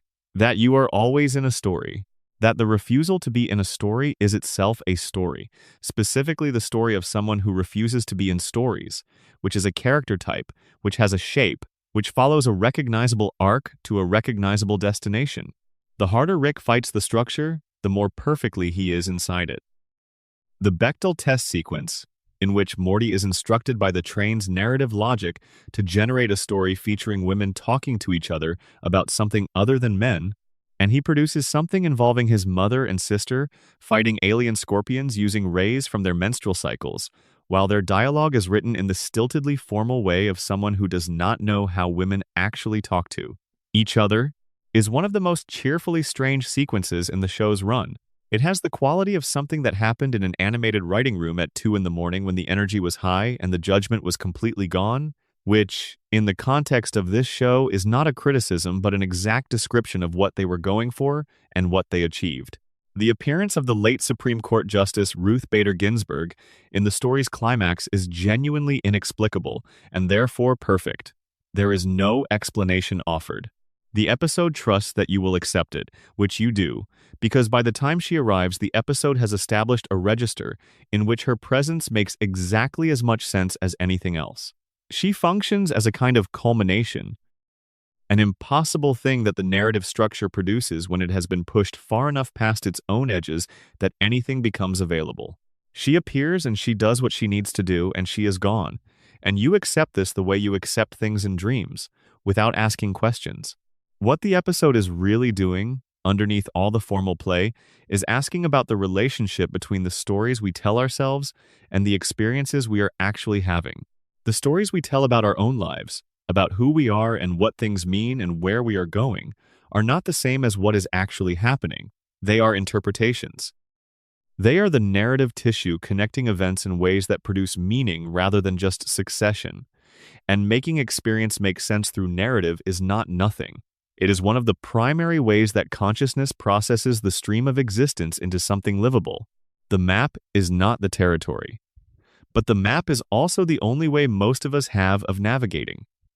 Rick keeps trying to destroy the map and navigate by pure sensation. The episode keeps pointing out that he has already drawn a map of himself refusing to have a map, and that map looks like every other map of that particular journey. As a late-night watch, Never Rick and Morty has a texture that is closer to a half-dream than most episodes. The story train itself has the quality of a recurring dream location, a place that has its own consistent geography and its own internal rules that feel coherent without following any logic you can trace to an external source. The passengers on the train are strange in the way that dream characters are strange, specific, and purposeful in ways that feel significant without being explained, serving functions in the dream's architecture that you understand intuitively without being able to articulate. You recognize the conductor the way you recognize dream figures you have never actually met. You know what he wants. You know what he represents. You did not need to be told. The idea at the center of the episode, that you are always inside stories, that the attempt to refuse the story is a story, has a particular quality in the half-conscious hour before sleep. Because in the half-conscious hour before sleep, the stories you have been telling yourself all day begin to dissolve slightly at the edges. The narrative you have been running about who you are and what you are doing and what things mean gets a little softer, a little less insistent. The map lets go of the territory for a few hours, and the territory gets to just be itself, which is the great gift that sleep offers. Pure happening, temporarily without the structure of self pressed on top of it, and then you wake up and the story starts again. And that is fine. The story is how you get through the day. The question is just which story you are running, and whether you chose it or whether the train chose it for you. Getting off the train is possible, but only after you understand which train you are on. Section 10. Rick Morty Jack, the longest game, the biggest answer, and the end of everything the show had been building toward. Season 5, Episode 10. Original air date, the 5th of September 2021. Written by Jeff Loveness. Directed by Juan Mezaleon. This is the episode that answers the question. Or rather, this is the episode that answers several of the questions the show had been building toward for 5 seasons, and in doing so reveals that the questions and the answers had always been connected in ways that were not visible until the final pieces fell into place. It is the episode where the picture that the puzzle had been forming since Season 1 becomes fully visible, where Evil Morty's story reaches its first real conclusion, and where Rick's story finally has a bottom to it that you can see all the way down to. It begins with Rick on a distant planet doing nothing. He has found himself a comfortable situation and a large crow he has bonded with, and he is simply sitting with it, not building anything or inventing anything or going anywhere. Just sitting in the particular way of someone who has run out of forward momentum and has not yet decided what to do with the stillness. The crow sits beside him. The planet is quiet. Something about this image, the smartest man in the universe sitting with a crow on a quiet planet doing absolutely nothing, carries a specific weight even before the episode explains why he is there. Morty arrives. He is older in a way that the show registers differently from the usual way animated characters do or do not age. Not older in the literal sense of different proportions or gray hair, but older in bearing, in the particular way he carries himself, in something in the eyes that was not there at the beginning. He has been at the Citadel for a period of time, living among the Ricks and Mortys there, seeing what the place is and what it does to people. And what he found there is part of why he came back to Rick. The episode then begins to peel back the layers of the show's mythology in a way that feels earned precisely because it took this long to arrive. Evil Morty is making his final move. He has been president of the Citadel for what amounts to 2 seasons of build-up, and now the thing he has been building toward becomes visible in full. He wants to destroy the central finite curve. The episode introduces this concept here in its full detail for the first time, giving a name and a mechanism to something the show has been gesturing at since the Citadel first appeared. The central finite curve is the barrier that separates the dimensions where Rick is the smartest person in existence from the dimensions where he is not. It is not a natural feature of the multiverse. It is a construction. It was built by Rick, with the Council of Ricks, as a way of partitioning the infinite universe into a subset where their specific advantage is structural and permanent. Every dimension inside the curve is a dimension where Rick wins by design. Everything outside the curve is everything else, the infinite majority of all possible realities, organized around no particular hierarchy, following no particular logic about who gets to be on top. The Citadel exists inside the curve. Every adventure Rick and Morty have ever had, every dimension they have ever visited, every version of the family they have encountered, all of it has been inside the curve. All of it has been inside a construction built to ensure that a specific kind of person always has the advantage, always has the tools, always gets to be the hero of whatever story happens to be playing. Evil Morty has understood this for a long time. Since before we met him, possibly since the very beginning of whatever he is, and his ambition, which has always appeared to be about power over the Citadel, has always actually been pointed at this specific target and nothing else. Not power for its own sake. Not revenge against any particular Rick. Not control of the Citadel's apparatus. Exit. He wants out. He wants to leave the rigged game entirely and go somewhere that the rules are different, somewhere that a Morty can be something other than what the architecture of the central finite curve designed Mortys to be. He destroys the Citadel to get there. He has to. The technology required to break through the curve is the Citadel's technology, accumulated over decades by thousands of the smartest versions of the smartest man in every accessible universe. There is no other way to punch through something that was built by that much concentrated intelligence. So he uses the Citadel. He uses its resources. He triggers a chain reaction that tears through the structure, that kills most of the Ricks and Mortys inside it as a consequence. And he does this without hesitation because he has decided that everything inside the curve was built on the same foundational lie that made him a sidekick by definition. He is not cruel about it. He is simply resolved. And there is a difference. He tears a hole in the curve using everything the Citadel had, and he flies through it in a small ship, and he is gone. Into the infinite. Into all the universes where the game is not rigged in Rick's favor, where the rules are whatever they happen to be in each reality, where a version of Morty might actually get to find out what he could be without the structural limitation of always existing in Rick's shadow. The image of Evil Morty flying through the gap in the curve is one of the most striking images the show has ever produced. A small ship moving through a vast opening in the fabric of constructed reality, moving towards something that looks like light but could be anything, moving alone. The freedom in it is not triumphant in the way of a victory celebration. It is quieter than that. It is the specific freedom of someone who spent a very long time building toward a single moment and is now inside it, and it is exactly what they worked for. The music plays. The bodies float in the space outside the Citadel. The opening in the curve holds for a moment against the darkness and then begins to close. But the episode is not only about Evil Morty's escape. It is also, and in equal measure, about Rick's backstory, which the show has been holding back since the very beginning. There have been fragments, implications, the shape of something that happened before the show began that turned Rick into what he is. The reason for the grief underneath the arrogance, the drinking, the constant motion, the contempt for stillness. In Rick Morty Jack, Morty discovers the truth through memories Rick can no longer refuse to let him see. The story is this. Rick had a family, a wife named Diane and a young daughter named Beth, a Beth from his original dimension, the dimension he was born into, the dimension he shared with her before anything went wrong.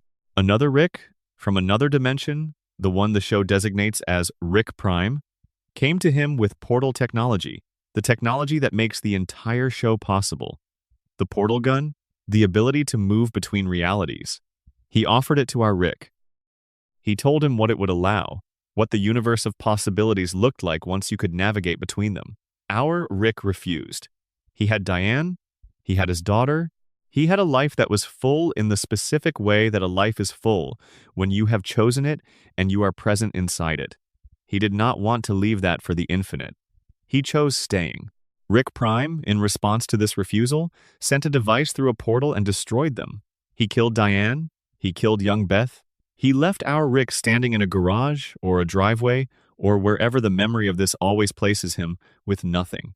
With the specific nothing that follows the loss of everything you chose over infinity. And our Rick, rather than being destroyed by this, became something instead. He built his own portal gun, working from first principles, working through grief, working toward the one specific target that his intelligence and his pain and his stubbornness could organize themselves around. He spent years hunting Rick Prime across the multiverse. He searched every accessible dimension. He never found him. Not in all those years, not with all that intelligence pointed at a single purpose. Rick Prime was always one step beyond reach.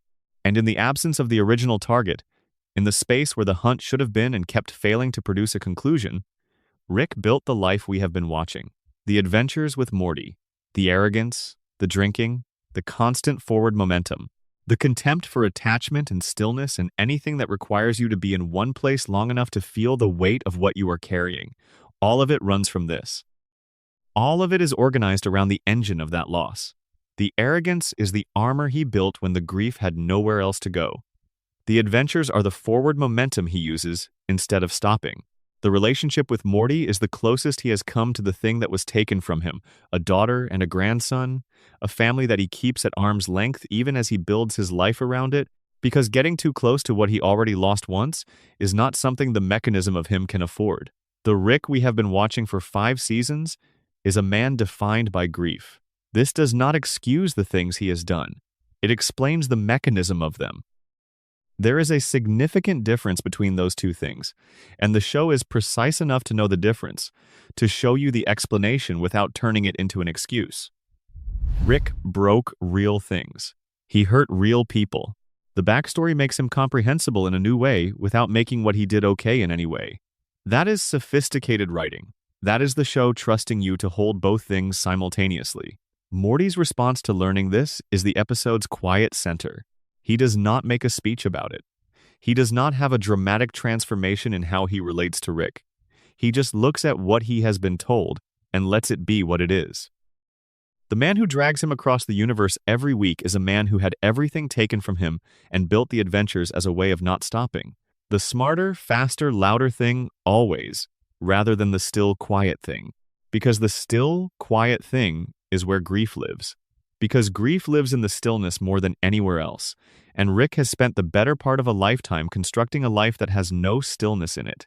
The season finale of Season 5 also marks the point where the show's larger mythology finally snaps into full focus. The pieces that have been laid since Season 1, Evil Morty's introduction, in a minor episode that seemed like a one-off, the central finite curve's existence as something hinted at but never named, Rick's backstory as the negative space around which everything else had been arranged, the nature of portal technology as something that was offered and refused before it was built independently out of grief, all of them had been individual puzzles sitting separately on the table. The finale of Season 5 is when you can finally see the picture they were forming together. The experience of that clarity, of the long puzzle resolving, is one of the more specific pleasures available to someone who has been watching a show attentively for a long time. And it has a particular quality in the quiet hours, when the day's noise has receded enough that you can feel it fully. The shape of things becoming visible, the architecture revealing itself, the understanding that what seemed like disconnected elements were always part of the same construction, waiting for the angle that would show you how they fit. Evil Morty is somewhere outside the curve right now, in the infinite universe beyond the rigged game. The show has not told us what he found there. But the image of that small ship moving through that opening in reality, flying towards something that could be anything, stays with you. The possibility that there is somewhere beyond the constructed limitations. Somewhere the rules are different. Somewhere you are not defined by the hierarchy you were born into and the role that hierarchy assigned you before you were old enough to have a say in it. Close your eyes and let that land where it needs to. Section 11. Get Swifty, the one where Earth was abducted by intergalactic talent show judges. Season 2, Episode 5. Original air date, the 23rd of August 2015. Written by Ryan Ridley. Directed by Dominic Polsino. This one is different from most of the others on this list, and it belongs here for a specific reason that is worth naming clearly. Not because it is the deepest or the most philosophically complex episode the show has produced. It is not. Compared to Tales from the Citadel or Rick Mirai Jack, trying to say anything particularly dense about the architecture of reality or the nature of identity across parallel universes. What it is, instead, is a specific and perfect kind of strange. The kind of strange that has an internal logic which is both completely coherent and completely impossible simultaneously, and which lands differently in the late hours precisely because your defenses against the absurd are lower when you are tired. And the absurd at its best is not the opposite of meaningful. It is a different path to the same place. Earth is teleported, the entire planet, lifted from its orbital position, and moved across the galaxy in an instant by a species of enormous beings called cromulons, whose heads are the size of cities, and who materialize in Earth's sky without warning or greeting, blocking out portions of the sun, shaking the ground beneath their presence, regarding the entire civilization below them, with the particular incuriosity of beings for whom human civilization is the equivalent of background texture. They do not announce themselves. They do not negotiate. They simply arrive and the world shakes, and humanity has to figure out, in real time and without any useful frame of reference, what is happening. The population of Earth responds in the ways that large groups of people typically respond to events that are genuinely beyond any existing framework for understanding. Some governments attempt diplomatic contact using every available channel, sending signals into the sky with the hopeful diligence of people who believe that communication will eventually land if you try enough formats. Several armed forces attempt military response, which is entirely predictable and entirely ineffective against beings for whom the most powerful weapons available on Earth register as something approaching a gentle, warm breeze. These responses are human and understandable, and they accomplish nothing at all. The most interesting response, the one the episode gives the most texture to, is religious. Enormous portions of the Earth's population, confronted with something that is visually, experientially, phenomenologically indistinguishable from the arrival of divine beings, respond by building new faith systems around the encounter. Because this is what human beings have always done with the overwhelming and inexplicable. They create frameworks. They find meaning. They build narratives around the event that make it bearable and give it a direction. New prophets arise within hours. New doctrines form around the specific configuration of the enormous floating faces in the sky. New communities organize themselves with the speed and intensity that only genuine conviction can produce, because these people are not performing belief. They are responding to something real with the most powerful interpretive tool available to them. Rick understands what is happening immediately, because Rick has been to the part of the universe where the Cromulons originate, and he knows their deal. The Cromulons are talent show producers, intergalactic talent show producers, traveling the cosmos, collecting planets, placing them in a competition structure, and demanding that the collected planets produce original music for the Cromulons' entertainment. If the music is good enough, if it gets enough of the enormous floating heads nodding in approval, the planet survives to the next round and is eventually released. If the music is not good enough, the planet is destroyed. This has happened to other civilizations. Many of them, across the history of the Cromulons' long circuit through the galaxy. Some planets made it. Many did not. Rick and Morty have to perform. Right now. Tonight. They have to write an original song and perform it in front of planet-sized judges, who will then decide whether the entire human race gets to keep existing. There is no preparation time. There is no rehearsal. There is no opportunity to workshop the material or get notes from anyone except the enormous cosmic beings who are about to evaluate it. The song Rick comes up with is called Get Swifty. It has 2 chords. It has 3 lines, one of which involves taking off your pants, and another of which is a direct instruction to make something happen in a manner that the song does not specify, but implies should be immediate and unfiltered. It has the specific quality of something performed with total commitment by someone who is doing it because it needs to happen, rather than because they believe in it as art. Rick performs it with the energy of someone who has done many undignified things in service of necessary goals and has become extremely good at not letting the indignity show on his face. The commitment to the performance is absolute, even though the performance itself is objectively terrible by any conventional aesthetic measure. The Cromulons love it. The enormous floating heads nod. Earth survives the first round. There is something worth sitting with in the fact that what saves the world in this episode is not genius. It is not a clever device, or a strategic plan, or an exploit of some weakness in the Cromulons' technology. It is a bad song performed with complete conviction. The commitment to the thing is what the Cromulons are evaluating. The willingness to get up there in front of something incomprehensibly large and powerful and just do the thing. To not be paralyzed by the scale of what you are facing, but to simply perform regardless. There is a specific kind of courage in that which is different from intellectual courage or physical courage, and is in some ways more accessible than either. You do not have to be smart to have it. You do not have to be strong. You just have to show up and do the thing without hedging. The headism religion that forms around the Cromulon arrival is given more space and more care than a simpler episode might give it. The people who start worshipping the giant floating heads are not presented as stupid or deluded in a way that dismisses them. They are presented as people who encountered something real and enormous and responded with the full toolkit of human meaning-making. Rick has a different frame for the same event, a practical frame that reduces the Cromulons to their function as talent show producers rather than elevating them to divine status, but Rick's frame is not more correct in any moral sense. It is more useful for the immediate practical problem of keeping the planet alive. It does not tell you more truth about what the experience of the Cromulons' arrival actually means. It just tells you what the Cromulons are and what they want. The people building Headism are not wrong to find the event meaningful. Something arrived that was larger than anything in their existing framework.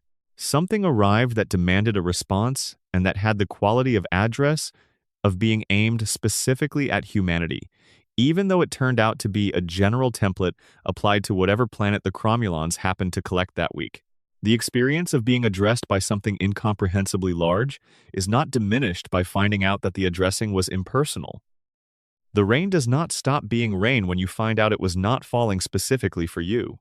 The character of Ice-T, the actual recording artist Ice-T appearing as himself in the episode, but revealed to also be an alien water elemental who was cast out from his people for failing to care about anything, is one of the show's finest one-episode constructions.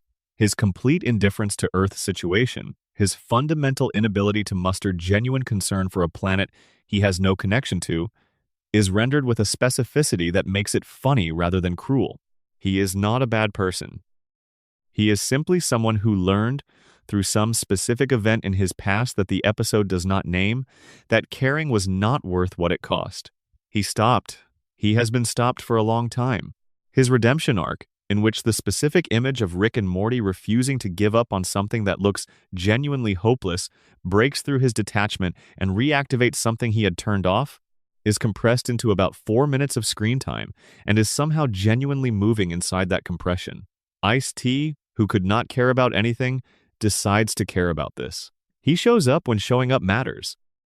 He saves the day in a way that only a former water elemental who has been living among humans as a recording artist could save it, and then he goes back to doing Ice-T things. The moment of caring was complete in itself. It did not require a permanent transformation to be real. The post-credits scene of Get Swifty is one of the show's better post-credits scenes, which is saying something given the show's very strong overall record with post-credits material. The Headism believers in the aftermath of the Cromulons' departure face the ordinary world again. They face the question that every person faces after a genuine encounter with something that seemed to confirm their framework for reality and then turned out to be more complicated than the framework suggested. What do you do with a faith built around something real that was not quite what you thought it was? What do you do with the conviction that formed in you during the encounter and has not gone away, even though the encounter has been explained in terms that the conviction did not anticipate? The answer the episode offers is not dismissive. You keep going. You process the experience as best you can with the tools you have. You let the encounter have been what it was for you without demanding that it be something permanent or something that anyone else has to validate. You move on, slightly changed, carrying the thing you know that most people do not know, which is both a gift and a particular kind of loneliness. And you wait to see whether the conviction that formed in you was pointing towards something true, even if the specific event that formed it was not quite what it appeared. Get Swifty is not the heaviest episode on this list. But there is something about its specific brand of surreal absurdism, about the image of Rick performing a song with 3 lines in front of planet-sized judges to save the world, about the fact that the song works because commitment is somehow more important than quality, about the way that Ice-T can still find his way back to caring, even after deciding he would not. That sits with you in the quiet hours in a way that is different from how it sits with you in the daylight. That is kind of advice that actually holds up when you think about it. Whatever the large, indifferent thing is that you are facing tonight, the response that tends to work is not cleverness. It is showing up and doing the thing with everything you have. 2 chords, 3 lines. Total commitment. Sometimes that is enough. Extended reflections. Going deeper into the episodes that define the show. There is something worth returning to before we truly close out tonight, and it has to do with the specific quality of the show's darkness, the particular texture of it, and why it works the way it does in the late hours rather than working against you. Most television that deals with dark themes does one of 2 things. It either distances you from the darkness through genre convention, making it feel safely fictional, safely contained in its own world, in ways that do not ask anything of your actual life. Or it presses the darkness directly against you in ways that are meant to be devastating, that are calibrated to produce maximum emotional impact through the accumulation of suffering without the relief of anything else. Both approaches have their place. But Rick and Morty does something different from either of them, and understanding what it does differently helps explain why these specific episodes feel the way they do when you sit with them. The show treats darkness the way a very experienced person treats a difficult truth, not as something to be avoided and not as something to be performed, as something to be looked at directly and then lived with. The Cronenberg world from Rick Potion number 9 is dark in a way that is never resolved, never narratively healed, never reframed into something that feels better. It just happened and they left. The darkness of Morty's mind blowers is in what the existence of the vault implies about the length and nature of the damage Morty has sustained, and the show presents that implication clearly and then moves on without asking you to weep for it. The darkness of Tales from the Citadel is in the specificity of the inequality it portrays, in the factory worker Rick giving the hollow motivational speech, in the bodies floating in space at the end. The show does not underline these. It does not score them for maximum sadness. It just puts them in front of you and trusts you to know what they are. That trust is unusual. It is one of the things that distinguishes the show at its best from television that is merely clever or merely dark. There is a consistent assumption that you are capable of sitting with difficult things, that you do not need to be guided through your reaction to them, that the darkness can simply be there and you can decide what to do with it. This assumption is respectful in a way that is surprisingly rare in popular entertainment. And at night, in the particular openness that the late hours create, that trust lands differently. When you are tired, when your defenses are lower, you are more likely to simply receive what is offered rather than processing it immediately through the machinery of how you are supposed to feel. The darkness arrives and you just let it arrive. And it turns out that simply receiving the darkness, without immediately having to do something with it, without having to decide whether it is too much or not enough or the right kind, is sometimes the most honest relationship you can have with the difficult things a show is willing to show you.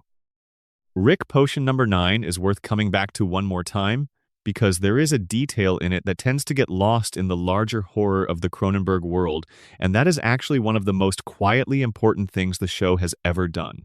Before the mutation happens, before the cascade of failed cures, before the world is transformed, there is a moment in the episode where Morty actually gets what he wanted. The love potion works.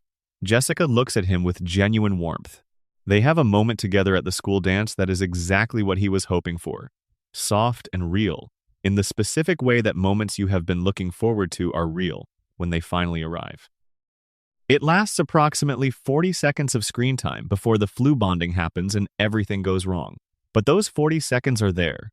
The show gives Morty what he asked for, and then it shows you what the asking cost. The sequence of events is not random bad luck.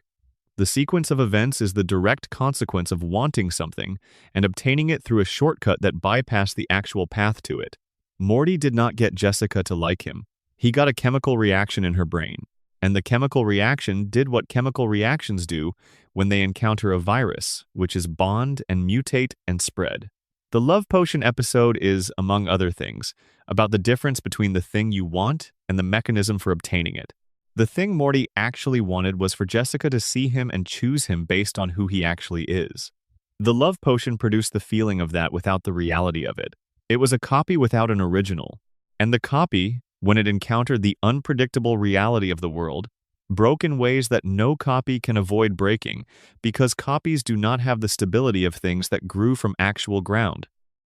This is a more precise statement about the problem with shortcuts than most shows bother to make, and it is made entirely through the narrative logic of what happens, without any character stopping to explain it. The show trusts you to draw the connection. The show respects your intelligence enough to make the point implicitly and let you receive it.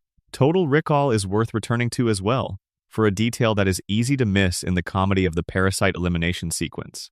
When the family is going through their memories trying to find bad ones as a way of identifying real people, Rick's method of verifying Morty is to list his awful memories of him.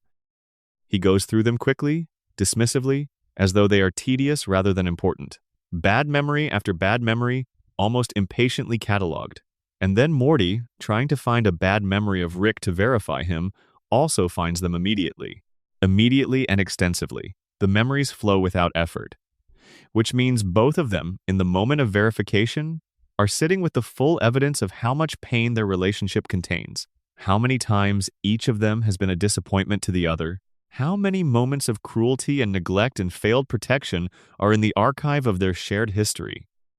And they are both verified as real by that evidence, and they both know it, and neither of them says anything about it directly, and they go back to fighting the parasites together. That is the most Rick and Morty thing in the episode. The acknowledgement of how much is wrong between them, expressed entirely through the mechanism of verifying each other's reality, without a single word spoken about what the verification cost. They know everything about how they have failed each other, and they are still here. That is the relationship. That is, the show is quietly suggesting what a relationship actually is. Pickle Rick has a detail in the therapy scene that is worth sitting with longer than the episode's pacing allows. Dr. Wong tells Rick that the issue is not that he does not care about his family. The issue is specifically that he cares very much, and that the caring is terrifying to him, and that the transformation into a pickle was, among its other functions, a way of spending the entire day in mortal danger as a way of not spending 1 hour in a room acknowledging that he cares. This is a precise psychological observation. The adventure, all of Rick's adventures, are not the opposite of caring. They are a way of caring so loudly that you cannot hear the quiet version underneath. Rick's adventures are love expressed as avoidance. Morty is always in danger and Rick always saves him, which is one way of never having to say, "I need you here because my life is better with you in it." Beth is always impressed and Rick always delivers, which is one way of never having to say, "I am sorry for leaving and I am afraid that what I did cannot be repaired." The adventures are the language that Rick has instead of the language he does not have, and Dr. Wong sees this clearly and names it, and Rick does not deny it. He just changes the subject. The episode ends with Rick asking Beth for a drink together, which is the smallest possible version of the thing Dr. Wong described, executed in the only register Rick can manage right now.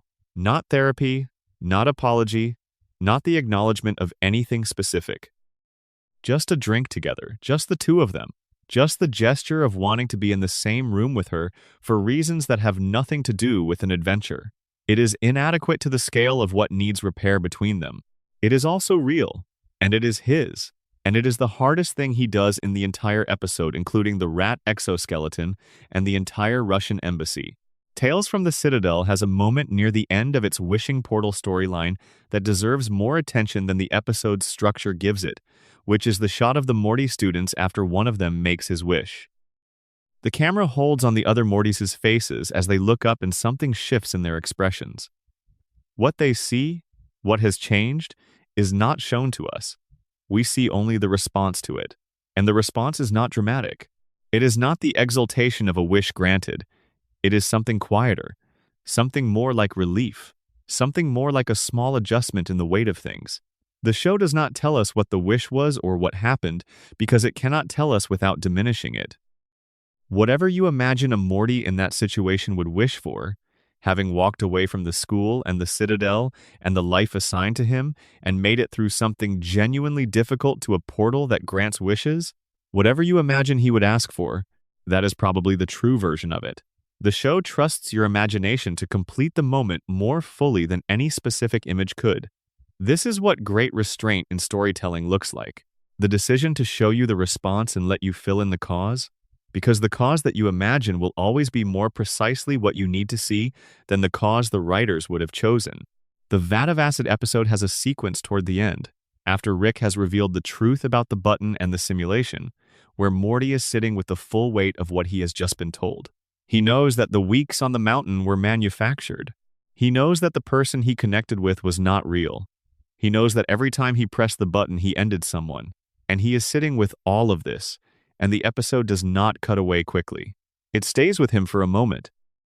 It holds the shot. And what you see in that moment is not just grief, though there is grief. What you see is someone who is genuinely present in a way that is different from how he is usually present. The button was a way of being present only in the good moments, only in the moments that worked out. Without the button, present in everything. Present in the survival sequence on the mountain, present in the relationship that formed there even though its object was false, present in this moment, in this room, with this knowledge, without the option of pressing anything and starting over. And the presence, even painful, has a quality that the button-assisted version did not have. The weight of it is real. The realness of it is the weight. Get Swifty contains, in the post-credit scene with the headism community after the Cromulon's departure, one of the most honest images of faith after a complicated encounter with what seemed like confirmation. The believers are not shown as foolish for having built their conviction around the appearance of the giant heads. They are shown as people who are now doing the genuinely difficult work of integrating what they experienced into a framework that was shaped by it without being identical to it. The experience was real. The meaning they made from it was theirs. The fact that the experience turned out to be something other than what they believed it was does not make the meaning they made invalid. It just means the meaning has to be held more loosely now, has to be carried differently. There is something in that particular moment that feels true about how belief actually works in the real lives of real people.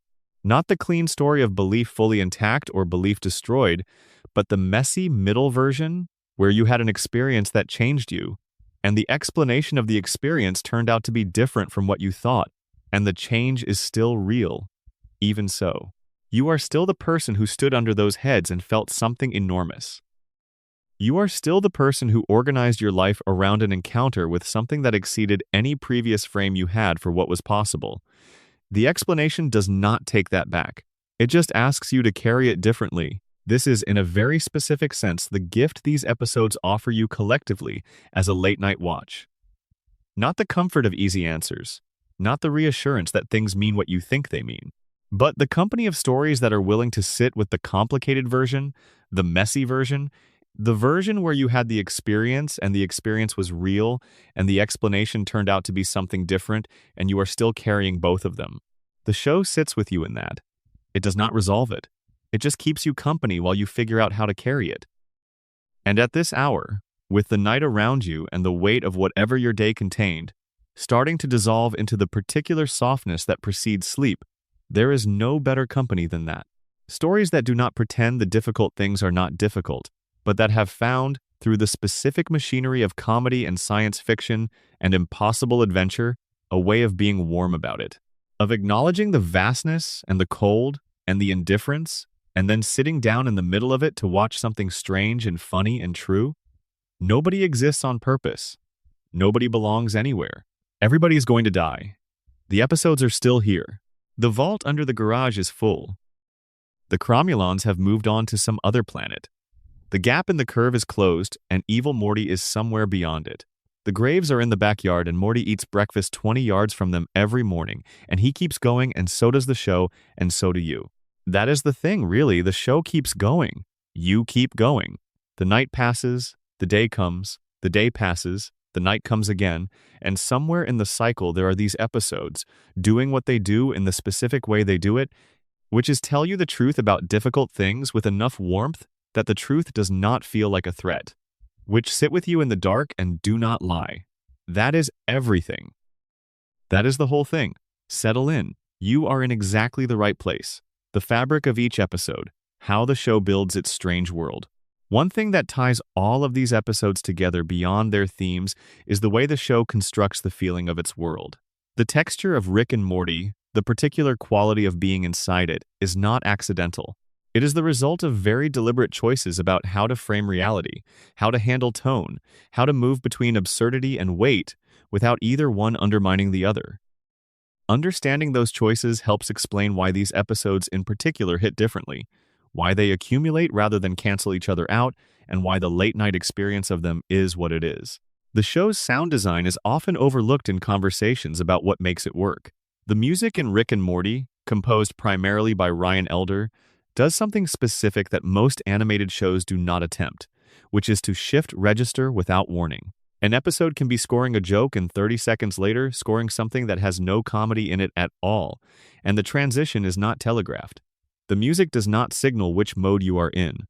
It just follows the scene wherever the scene goes, which means you are always slightly unsure, always a little exposed, always open to the possibility that the thing that was funny a moment ago is about to become something else. That uncertainty is not accidental. It is the show's primary emotional mechanism, the thing that keeps you from settling into a comfortable relationship with any single tone. You cannot decide you are watching a comedy and let your guard down. You cannot decide you are watching something serious and brace accordingly. You are always in the middle of something that could go either direction. The voice work in the show is another thing that tends to get less attention than it deserves. Justin Roiland voiced both Rick and Morty across the show's run, and the specific quality of his performances is part of what gives the show its texture. Rick's voice has a particular quality of someone who is performing confidence while running something else underneath it, a slight catch in the delivery, a barely perceptible hesitation before certain lines that lands differently, depending on whether you are watching with full attention or half. Morty's voice has the quality of genuine adolescent anxiety, the particular frequency of someone who is not quite sure they are handling things correctly and who is aware of that uncertainty in real time. These are not conventionally polished performances in the way of most animated shows. They have an improvisational roughness that makes them feel less like acting and more like being present. The animation style of the show is deceptively simple in its surface design, with character shapes that are basic enough to read instantly in any situation, but the show uses that simplicity to do things with expression and body language that more detailed animation often cannot. Because the character designs are not trying to convey information through realistic detail, every deviation from the baseline tells you something specific. When Morty is genuinely afraid, you know immediately, not because his face has changed into a detailed, realistic fear expression, but because the baseline has shifted in a way the show has trained you to read over hundreds of episodes. The simplicity is a language. You learn it without realizing you are learning it. The show's color palette is also doing something. The garage, the central location of the show, is lit in a specific cool blue-gray that has become associated with the show's emotional register at rest. The adventures happen in all colors, garish and vivid and stranger than anything the suburban palette of the house allows for. But the house, the couch, the backyard, these are all coded in muted tones that suggest the ordinary world, the world where things have weight and cannot be portal gunned away from. Every time Rick and Morty come home to the house, the color palette is telling you something about what kind of space this is, what kind of reckoning it represents, what cannot be avoided here that can be avoided anywhere else in the multiverse. Rick Potion number 9 uses this color logic to devastating effect in its final sequence. The Cronenberged world outside the garage window is rendered in the show's usual adventure palette, all garish wrong colors, bodies that look like they belong in a different register than the house they are standing outside of. And then Rick and Morty portal to the new dimension, and the house is exactly the same. Same muted tones, same furniture, same everything. The palette is telling you that they have arrived somewhere that looks like home and is not home, and that the looking like home is going to be something they have to live with. These formal elements, the sound design, the voice work, the animation style, the color palette, are part of why these episodes in particular feel the way they do in the late hours. When you are tired, when your defenses are lower, you process these formal elements more directly than usual. You feel the music before you think about it. You read the color before you analyze it. The show's formal language reaches you at the level below conscious processing, and what it is saying at that level is consistent across all of these episodes. Things are not what they appear. Feelings are real. The universe is large. You are small. And somehow all of that is okay. There is also the matter of the show's relationship with time. Most television shows treat time as a resource, as the thing you move through to get from plot point to plot point, as the medium in which story happens. Rick and Morty treats time as a subject. Time is what Rick and Morty is about, in a way that is more fundamental than any of its individual plots.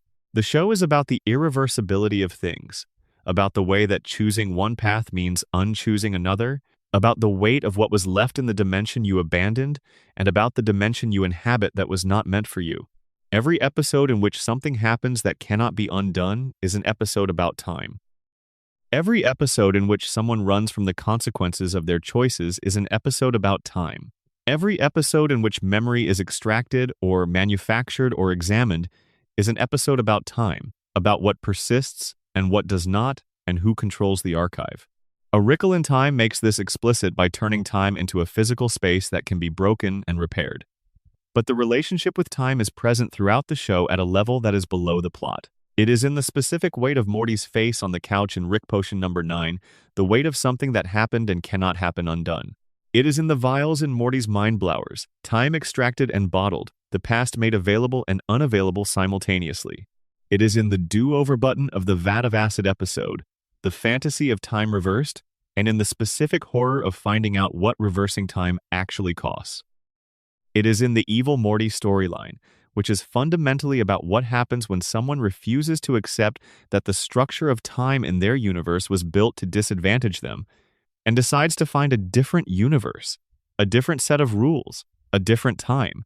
The show keeps coming back to this because the show knows something true about what makes life feel the way it does, which is that time moves in one direction and things that happen are permanent, and the weight of that permanence is the actual experience of being alive. Not the events themselves, the permanence of them. The fact that Rick Potion number 9 happened and is still happening in a dimension that Rick and Morty left behind. The fact that Diane and Beth were killed and that loss organized everything Rick has built since. The fact that Morty's memories were extracted and stored and that the extraction happened regardless of whether Morty consents to it after the fact. These things are permanent. And the show's entire emotional project, across all of these episodes and the rest of its run, is to look at that permanence clearly and find in it not a reason for despair but a reason for presence. If things are permanent, if choices matter because they cannot be undone, then the choice to be here, in this moment, with these people, watching this show, at this hour, is a real thing. It is permanent in the specific way that every moment is permanent, which is that it will have happened. It is already becoming something that will have been, and that is not nothing. That is, in fact, everything. Settle in. Let the episodes do what they do. What it actually feels like to watch Rick and Morty at 2 in the morning? There is a particular quality to watching this show at this specific hour that is not entirely about the content.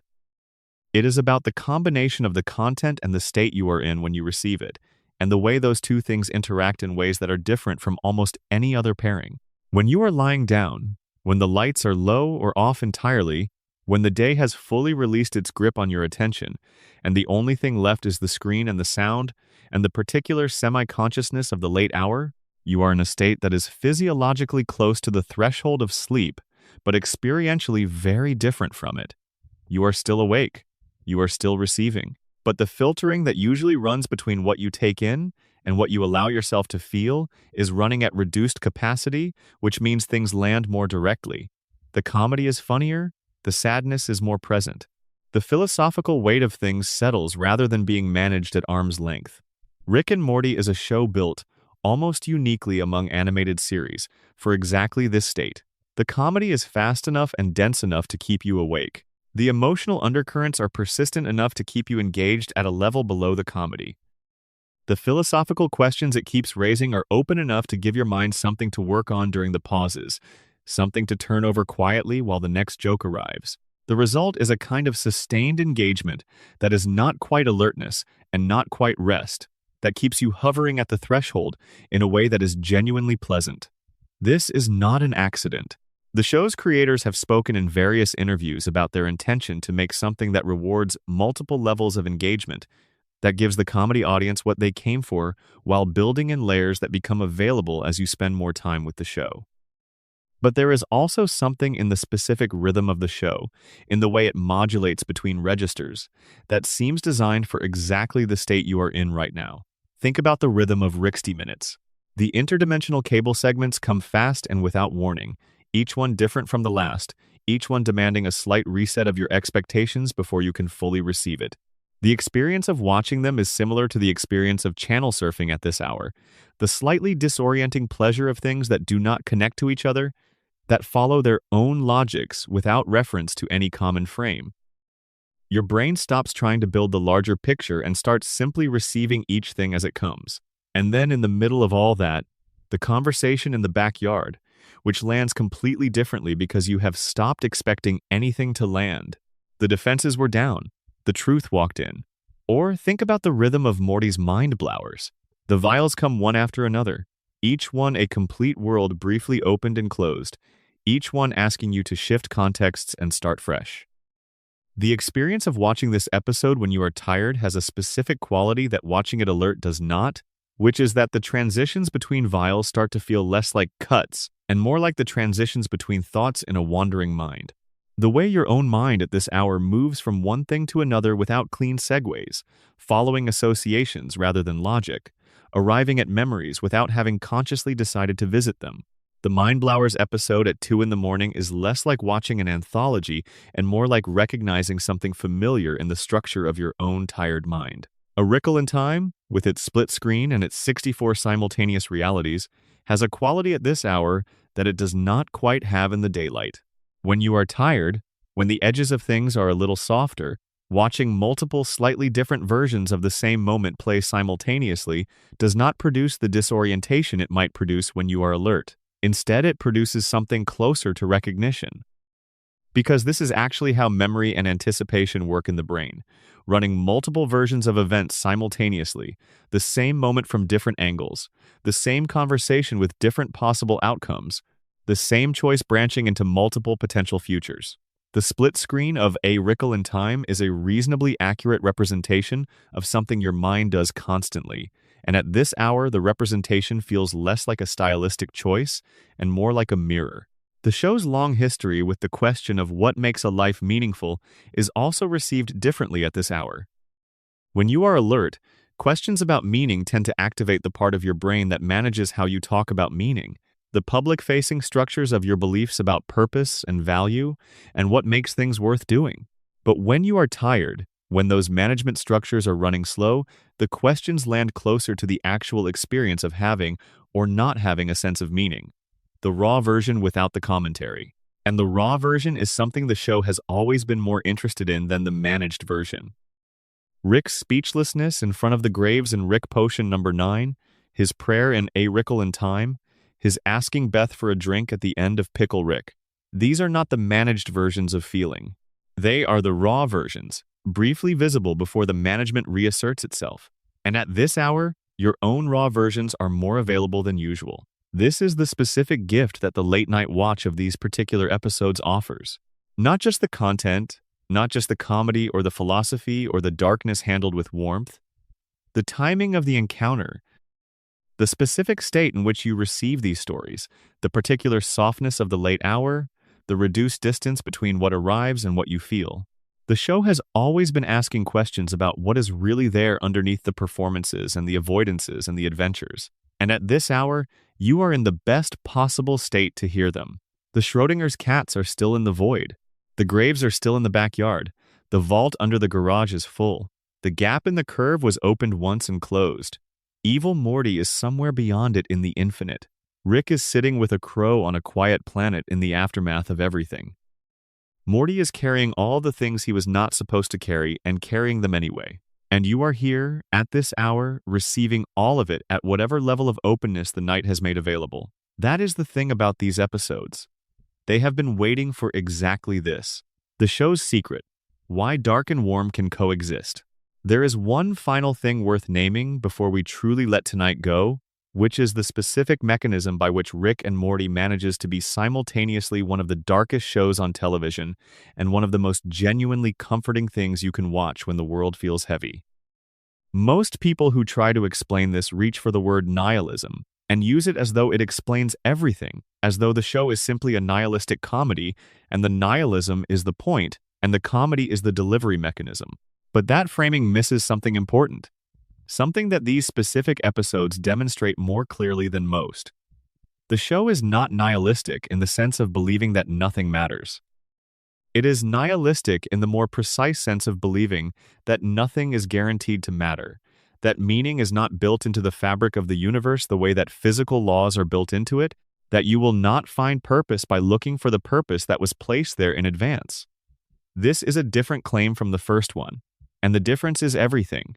If nothing is guaranteed to matter, then everything that does matter is something you made. Every relationship that has weight has that weight because someone chose to invest it.